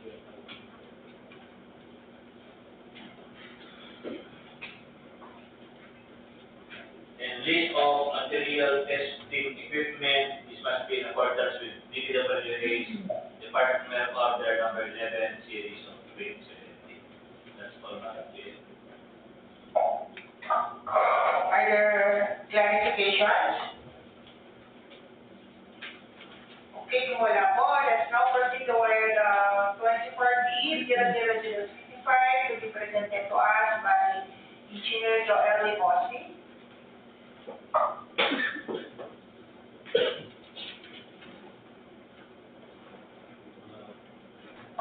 Good morning, everyone.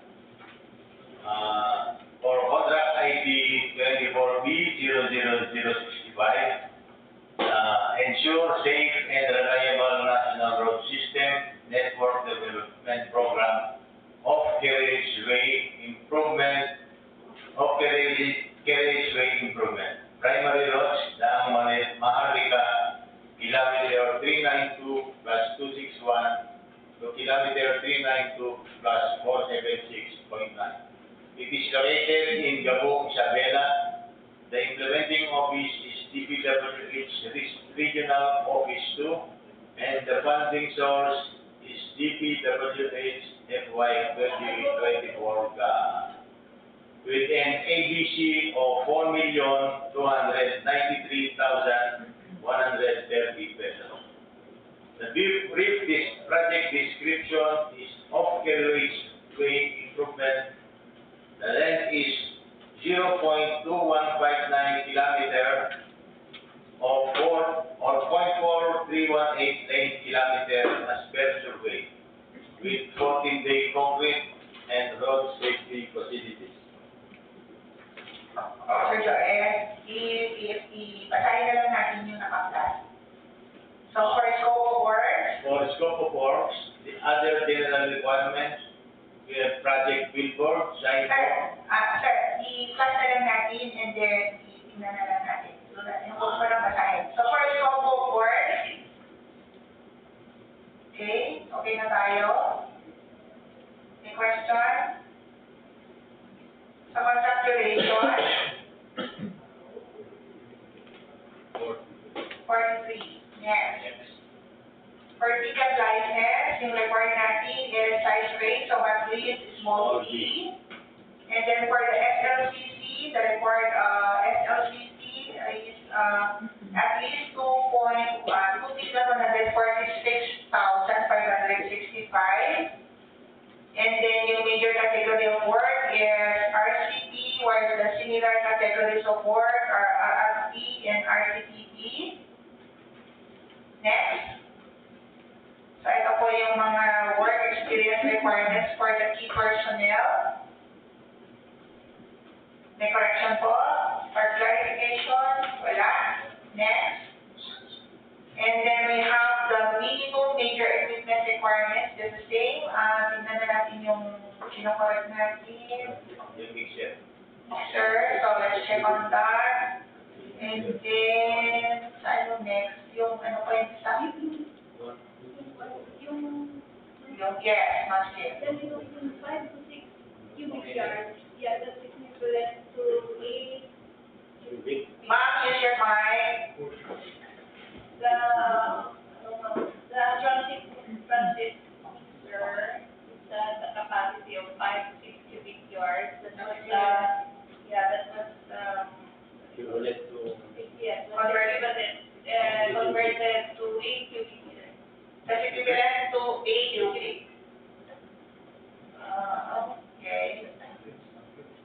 Next.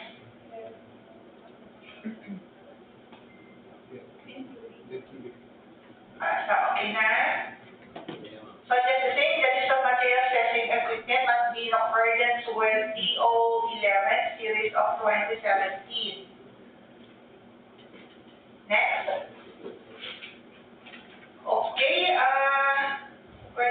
there is some clarification on 24B 00065.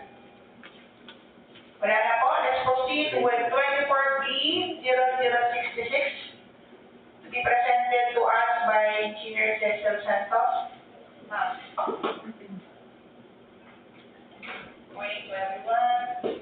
For contract ID 24B 0066, project name is Ensure Safe and Reliable National Road System, Network Development Program, Road Widening, Primary Roads, Manila North Road, at kilometer 601.074 to kilometer 602 plus 349, kilometer 602 plus 421 to kilometer 603 plus 724, and kilometer 611 plus 1109 to kilometer 6112 plus 729.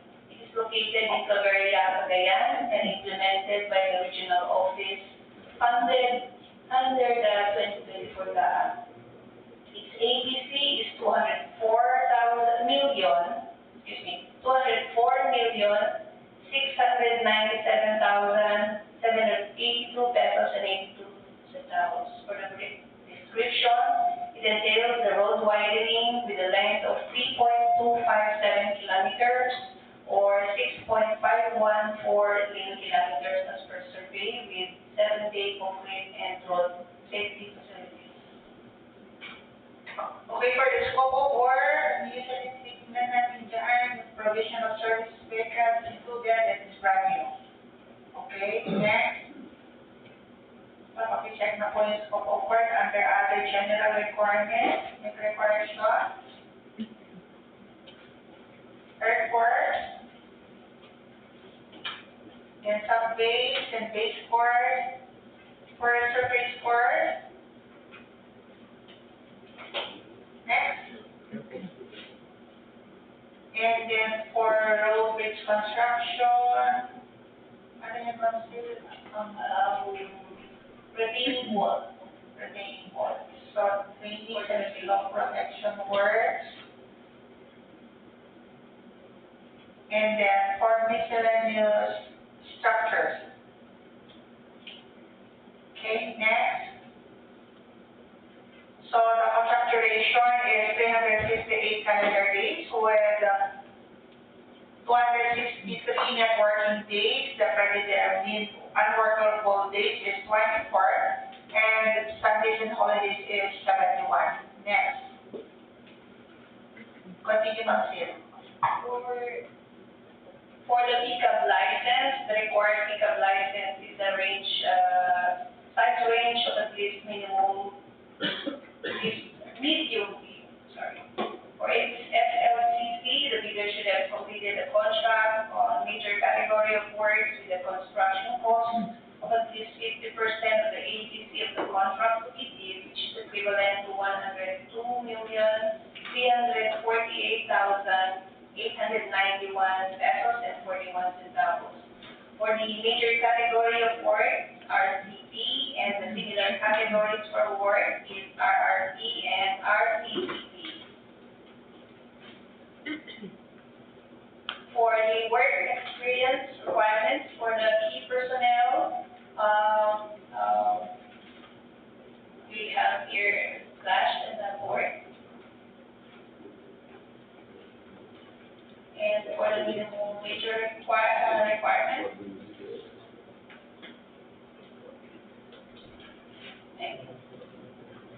the list of material testing equipment should be in accordance with BO 11 series of 2017. That's all, Madam Chair.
highway that is along the Maharlika, we cannot, allocate for road right of way.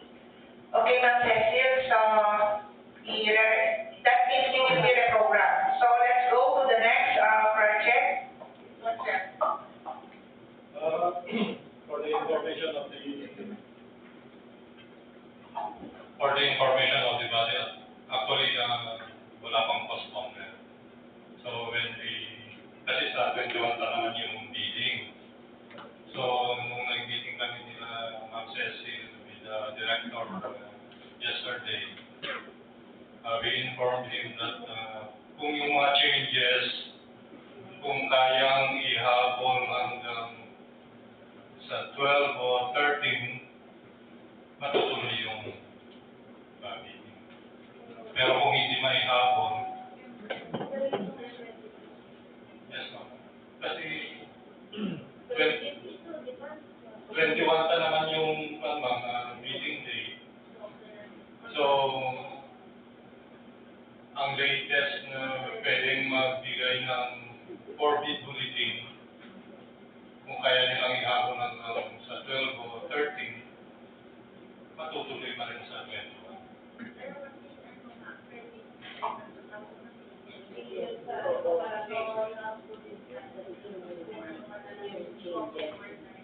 Yes, ma'am. So, nabanggit kasi ni Ma'am Cecil kanina na naka-schedule for na-postpone na.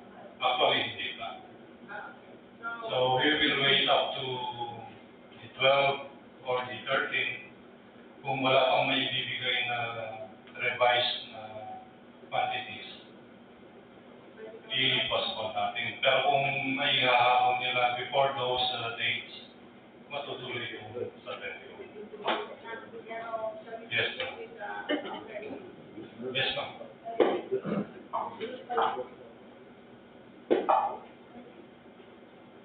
Sige, let's proceed with 24B00066. Yes, sir. Tsaka suggestion. Ma'am, paano balik tayo dun sa facilities ng NGO?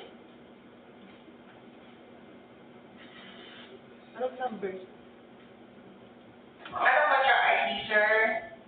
Yung previous ba kanina, yung presentation ni Ma'am Cecil, 24B, okay. Yeah. Ma'am, paano nakukonvert yung rental ng service? Hindi dun sa, kasi napapansin ko, hiniwalay kasi yung beer rental, tapos may operation ng maintenance dun sa baba.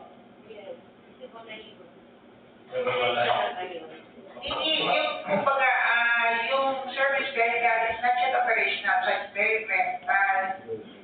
And then yung operation, kaya yung operation and maintenance that includes yung fuel, driver, and other operational expenses. Yung provision of 4x2 pick-up, yung rental basis, yun lang yung day rental lang niya. Yes, bill. Kaya day. Yes, sir. Kaya hiniwalay mo. Yes. Kumbaga, yung day rental, at least, andyan na yung sakyan, huwag mo paanda rin. Hindi siya mag-operate. Hindi kasi, nandito lang. May nabasa kasi ako sa DO3.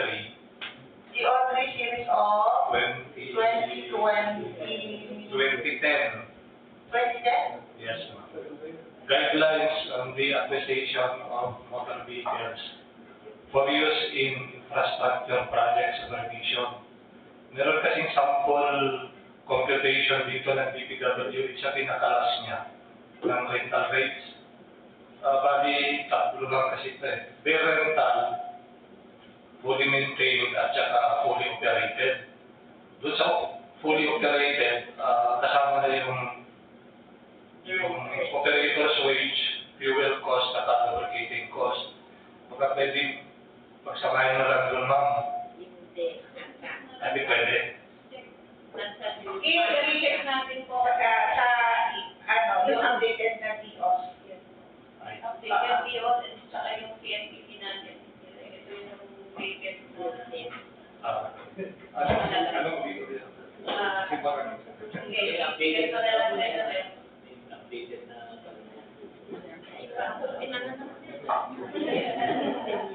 Pwede bigyan mo kasi ito eh. Tsaka yung specific mga. Thank you.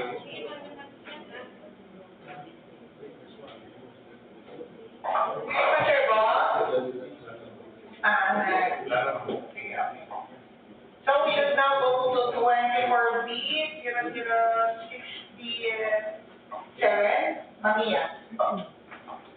Thank you, Madam Chair. Good morning, everyone. The contract ID, for the contract data for contract ID 24B0067, Convergent and Special Support Program, Special Road Plan, Motor Vehicle User Charge and VUC, as per RA 11239, Rehabilitation, Reconstruction, Upgrading of Damaged paved roads along Manila North Road, with kilometer 590 plus negative 954 to kilometer 590 plus 407.1, and kilometer 590 to negative 784 to kilometer 593 plus 613, with location of Santa Praxedes, Cagayan. The implementing office is DPWH Regional Office 2, with funding for DPWH FY 2024 GAT. The AGC is 177,018,212 pesos and 50 centavos as per supplemental bid bulletin number 1. For the project, brief project description, road widening length of 1.336 kilometers, equivalent to 2.672 kilometers as per survey. Road reconstruction with a length of 4.381 kilometers, equivalent to 8.672 kilometers as per survey, with 7-day concrete and road facilities, safety facilities. For the scope of work, facilities for the engineer, operation and maintenance of combined field office, laboratory and living quarters building for the engineer on a rental basis, provision of furniture, fixtures, and appliances for the field office of the engineer. Other general requirements, project billboard, signboard, DPWH COA, DNR, occupational safety and health program, traffic management, mobilization, demobilization, environmental management, and monitoring. For earthwork, clearing and grubbing, removal of small trees with 150 to 900 mm diameter, removal of large trees above 900 mm diameter, removal of structures and obstructions, BBCP complete, removal of existing guardrail posts, and road signs, excavation, surface common, rack, structure, pipe culverts and drains, foundation fill, shoring, paving, and related work, embankment, for roadways or structure and barrow, subgrade preparation, common material, and existing pavement. For subbase and base work,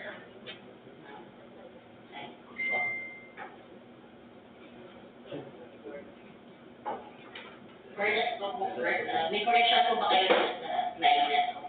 For the subbase or base work, road, bridge construction, training, and total protection. Yung sa PCCP na 0.30 man. 14 na sa dagdag. Parehas na. 0.30 ba yun? 14 and 7. Magkaiba yung mga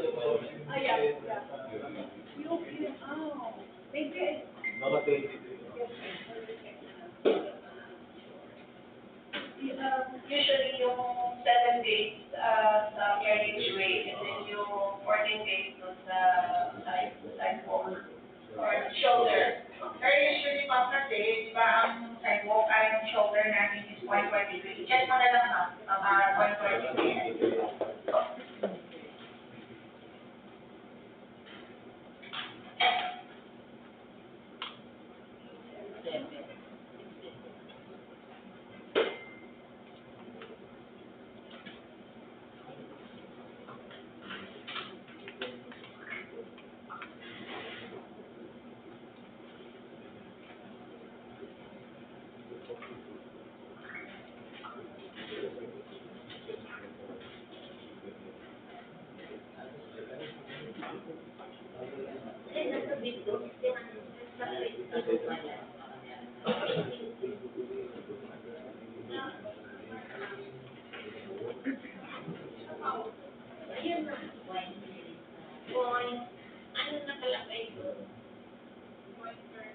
Reconstruction yung isa, widening yung isa.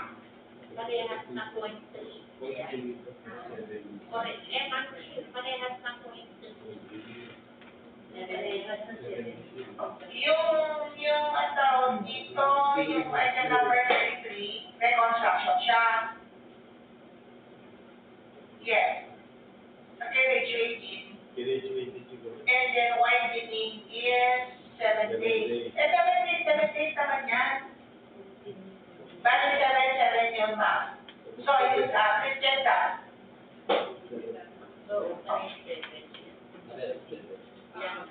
Extend na yung surface score, specificity 0.30 meter deep, pareha siya na 0.30. 7 days. Yeah, extend na 14, 7.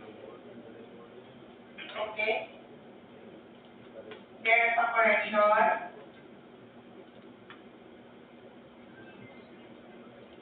But then I suggest I check it sa quantum field, sa, what's it now?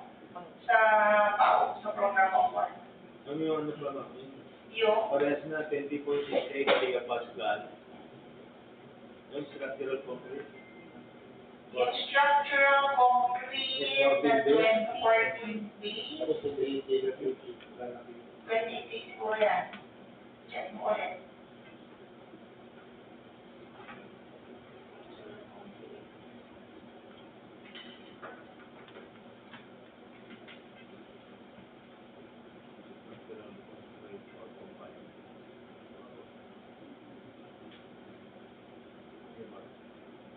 Up. 405. 405. Yan. Okay. 405. 14 days talaga yan. 14 days. Para saan yan? Oo. Yung siya kasi mga 28 days. At 2.68 din eh.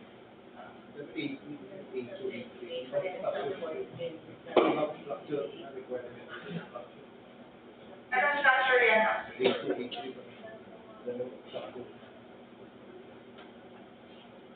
Actually, tatlo yan. Hindi. Dalawang structure na 24. Two separate structures.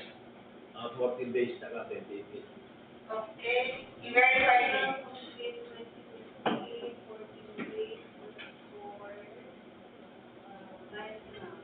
Right, and then yung 14.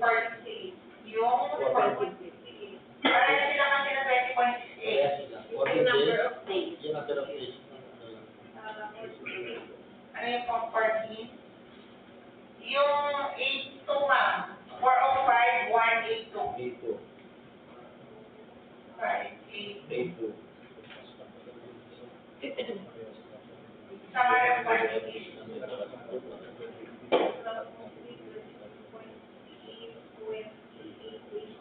Oo. Yung 83.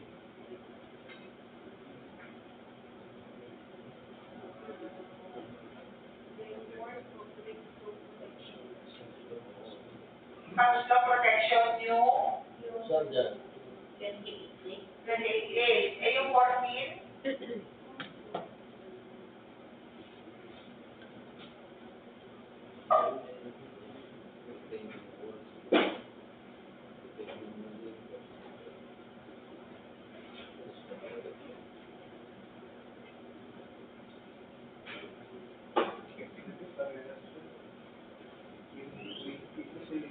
Yung 7-day conflict, habulin mo yung required strength. Sa 14 days, habulin mo yung required strength. Sa age lang, sa nakakapag. Line canal yung 7 days na 14 days. Line canal yung 14 days. Tapos, yung, I like canal yung 14 days. Yung 28 days is for, Anyone, not government.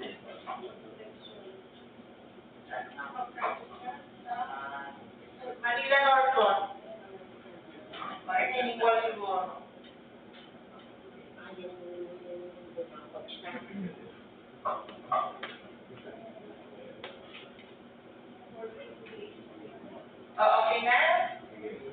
Okay. So, meron pang clarification? No more? Okay na? Sige. So for miscellaneous structures as shown on the screen, the contract duration, networking days, 214 calendar days. Predetermined unworkable days, 22 calendar days. Sundays and holidays, 66 calendar days, with a total duration of 336 calendar days. So for the eligibility requirements, the contractor must have a pickup license with a size range of at least medium. For the SMC, the vendor should have completed a contract on major category of work with a construction cost of at least 50% of the ATC of the contract to be paid, which is equivalent to 88,509,106 pesos and 25 centavos. The major category of work is RRP, roads, rehabilitation, PCCP. The similar categories of work, RCP, roads, reconstruction, PCCP, RCTP, reconstruction, tunnel, PCCP. So for the work experience requirements for the key personnel, the project manager must have a minimum of 5 years total work experience in position, 3 years similar experience in position. For the project engineer, 5 years total work experience in position, 3 years minimum years of similar experience in position. For the materials engineer, it must be an accredited materials engineer 2. For quantity engineer or surveyor, he must have 3 years total work experience in position, 2 years similar experience in position. For the foreman, 5 years total work experience in position, and 3 years similar experience in position. For the safety officer, it must be accredited by DOLE, and the pollution control officer must have a training certificate issued by an EMB recognized organization. Please take note that materials engineer assignment must be compliant with the DPWH Department Order 98 Series of 2016 revised guidelines on the accreditation of contractors, consultants, materials engineers. So for the minimum major equipment requirements, please refer to the BD section. So for the list of materials testing equipment, it must be in accordance with DO 11 Series of 2017. That's all, Madam Chair. Thank you, Ma'am Mia. May clarification pa for contract ID 24D00067. Wala na po, let's now proceed to 24D00068 to be presented to us by Engineer James Antonio. Sir. Thank you, Madam Chair. Good afternoon to everyone. Next project is contract ID number 24D00068. Project name is 001. Ensure safe and reliable national road system, asset preservation program, preventive maintenance, primary roads along Cagayan Valley Road with 3 sections at kilometer 0521 plus 901 to kilometer 0523 plus 400, kilometer 0525 plus 432 to kilometer 0525 plus 858, and kilometer 0525 plus 932 to kilometer 0527 plus 000. The location is along Gataran and Alcala, Cagayan. The implementing office is DPWH Regional Office 2. Funding source is DPWH Fiscal Year 2024 GAA. ABC is 89,745,000 pesos.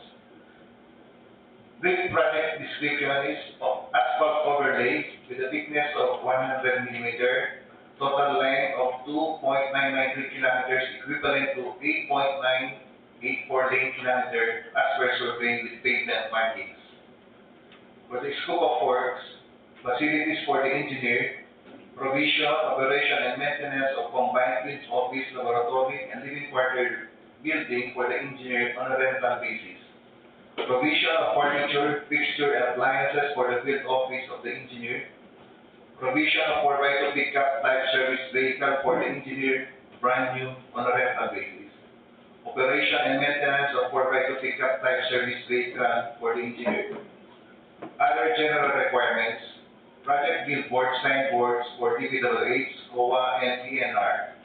Occupational safety and health program, traffic management, mobilization, demobilization, environmental management and monitoring.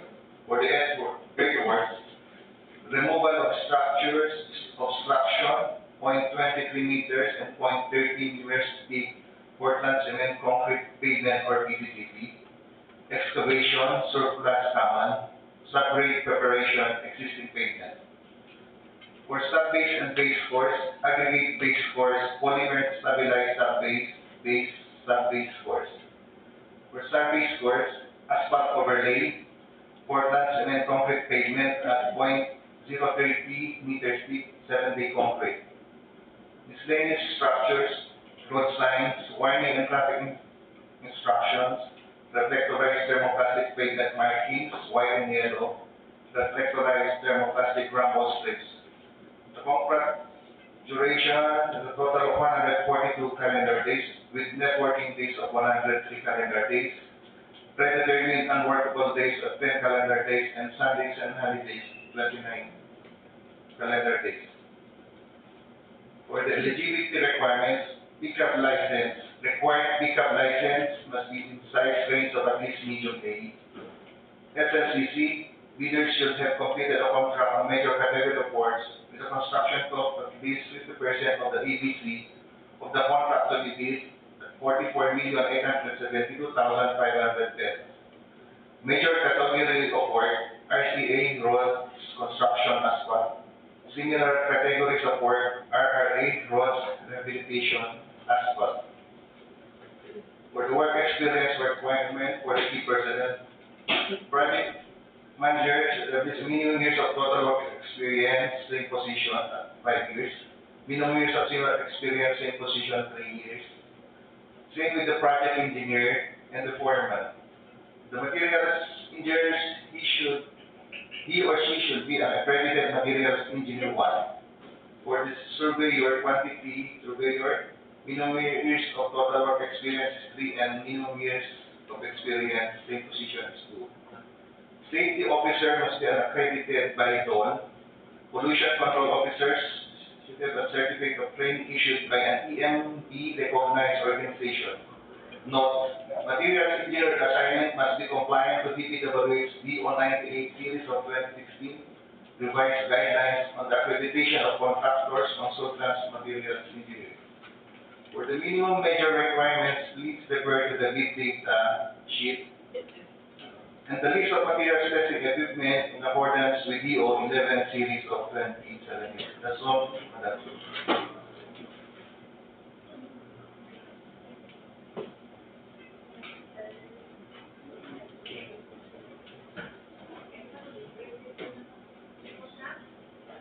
Please, ma'am. Thank you, Sir James. Break muna tayo and then we'll continue this afternoon kasi break muna tayo, let's break. Then we continue this afternoon para sa presentation naman ni Ma'am Adilus regarding bid evaluation and what.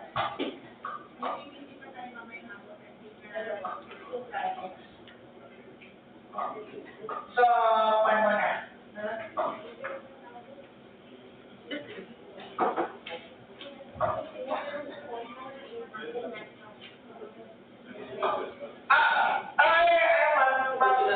Tapusin na lang natin ito. Sige. Continue, ma'am.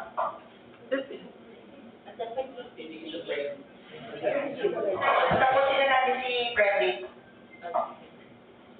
For the technical and financial requirements, the first envelope technical proposal must contain the following.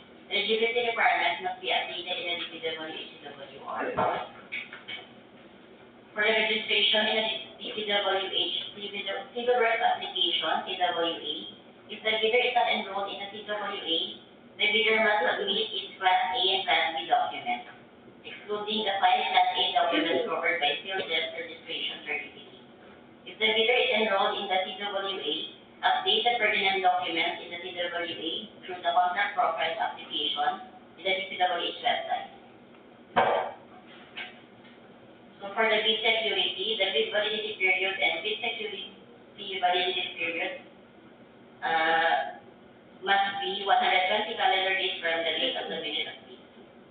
The bid security shall include bid securing declaration or at least one other form such as cash or cashier manager's check issued by a universal or commercial bank, which is equivalent to 2% of the EDC, bank draft, guarantee irrevocable letter of credit issued by a universal or commercial bank, which is equivalent to 2% of the EDC, or surety bond callable on demand issued by a surety or insurance company, duly certified by the Insurance Commission as authorized to issue such security, which is equivalent to 5% of the EDC. For the second envelope, financial proposal must contain the signed bid form indicating the total bid price and contract duration, signed bill of quantities with bid prices, detailed estimates including a summary sheet indicating the unit prices of construction materials, labor rates, and equipment rentals used in coming up with the bid. Cash flow by quarter and payment schedule. During the bid evaluation, the tax shall evaluate the financial proposal using non-discretionary criteria, including arithmetical corrections, for computational errors, and thus determine the correct calculated bid prices. The following factors are to be considered in the evaluation of the bid prices. For completeness, no price in required item is considered non-complying. Indicating a zero or a dash is considered free to the government. All prices are deemed to include all taxes, bid not addressing or providing all the required items in the bidding documents, including where applicable BOQ shall be considered non-standard. For arithmetical corrections or discrepancies, bid prices in figures versus words prevail, total price versus unit price per item, unit price prevail, total price versus actual sum of component items, actual prevail. Unit cost indicated estimate versus unit cost in BOQ, latter prevail. The BAC shall automatically disqualify any total calculated bid price which exceeds the ABC and will be considered non-compliant. For cost qualification, as per RA 9184 and Department Order D0127 of 2018 and D019 of 2012, verification of legal requirements, items and certificates, permits, asserting the fact that the bidder is not included in the blacklist of contractors provided by the DPWH and the GPTP. Verification of technical requirements, compliance of single largest completed contract, SLCC, similar to the contract being procured, competence and experience of the key personnel to be assigned to the project, availability of major equipment units pledged to the project, failure of the prospective bidder to state the complete technical description of the pledged equipment and the specific location, whether owned, leased, or under purchase agreement, shall result in the bidder's automatic cost disqualification for award of contract and forfeiture of its bid security as per DO number 58 of 2012. Authenticity of the bid security. Performance in its ongoing project, no negative slippage of at least 10% in a single contract, or no negative slippage of at least 10% in 2 or more contracts. No substandard quality of work as per contract plans and specifications, or no unsatisfactory performance of the contractor's obligations as per contract terms and conditions at the time of inspection. Or no liquidated damages currently imposed on the contractor, or failure of the contractor to commence repair work on ongoing contracts in a prescribed way after receipt of the procuring entity's notice of defect and deficiencies, or failure of the contractor to commence repair work on contract with pending certificate of acceptance in the prescribed way after the receipt of the procuring entity's notice of defect and failures. Result of contractor's performance evaluation system. As per DO number 9, series of 2012, technical requirement for civil works project for public bidding. If a proposed key technical personnel is an employee of the bidder and working on another project at the same time of the bidding, The bidder shall submit a certificate that the personnel to be put out from the ongoing project once the bidder is awarded the contract. He or she will be replaced with another person with equal or better qualifications as certified by the head of implementing office. The bidder may propose a key technical personnel who is not an employee, provided that the said personnel is required to submit a certification that he or she will work for the bidder if it is awarded the contract under bid. These certifications shall be included in the first envelope of the sealed bid. Also to be verified during qualification is the set of equipment pledged by the bidder. The bidder should specify in the submitted bid the location of the equipment where they can be inspected. If any piece of equipment is not in the specified location, then the bidder shall be disqualified. For the reminders, the deadline for submission of clarification must be 10 days before submission of bid. Supplemental bid bulletins, if any, shall be posted in the Field Judge and DPWH website. For deadline for submission of bids will be on February 21, 2024 until 10 a.m. Manual submission to be submitted at Procurement Conference Room 44 DPWH Regional Office 2 Extension Building 2, Regional Government Center, College Tour, Toledo City, Cagayan. And for electronic submission to be submitted at electronicbid_r2@dpwh.gov.ph. The number of copies of bid proposal is one original copy sealed in an envelope. The date and place of bid opening of bids will be on February 21, 2024, after the deadline of receipt of bids. At Procurement Conference Room 44 DPWH Regional Office 2 Extension Building 2 Regional Government Center, College Tour, Toledo City, Cagayan. Bidding documents and plan may be downloaded from the Field Judge and DPWH website. That's all, Madam Chair. Thank you, Ma'am Mia. So we're done with 6 civil works projects. Reminders, yung mga napag-usapan natin kanina regarding yung mga queries or clarifications made by the prospective bidders for the supply, may I request the Secretariat to prepare with bulletin if kailangan tayo mag-issue ng bid bulletin, and then please prepare the minutes of the private conference. And please take note of the deadline. Okay. So, any motion to, meron ba tayo i-discuss or wala na po regarding the private conference? Wala na. So, may I motion to adjourn this meeting? Madam Chair, I move that the Private conference. conference be There's a motion to now adjourn the meeting, and it was seconded and no objection. Wala pong objection. Meeting is adjourned. Thank you. Thank you, sir.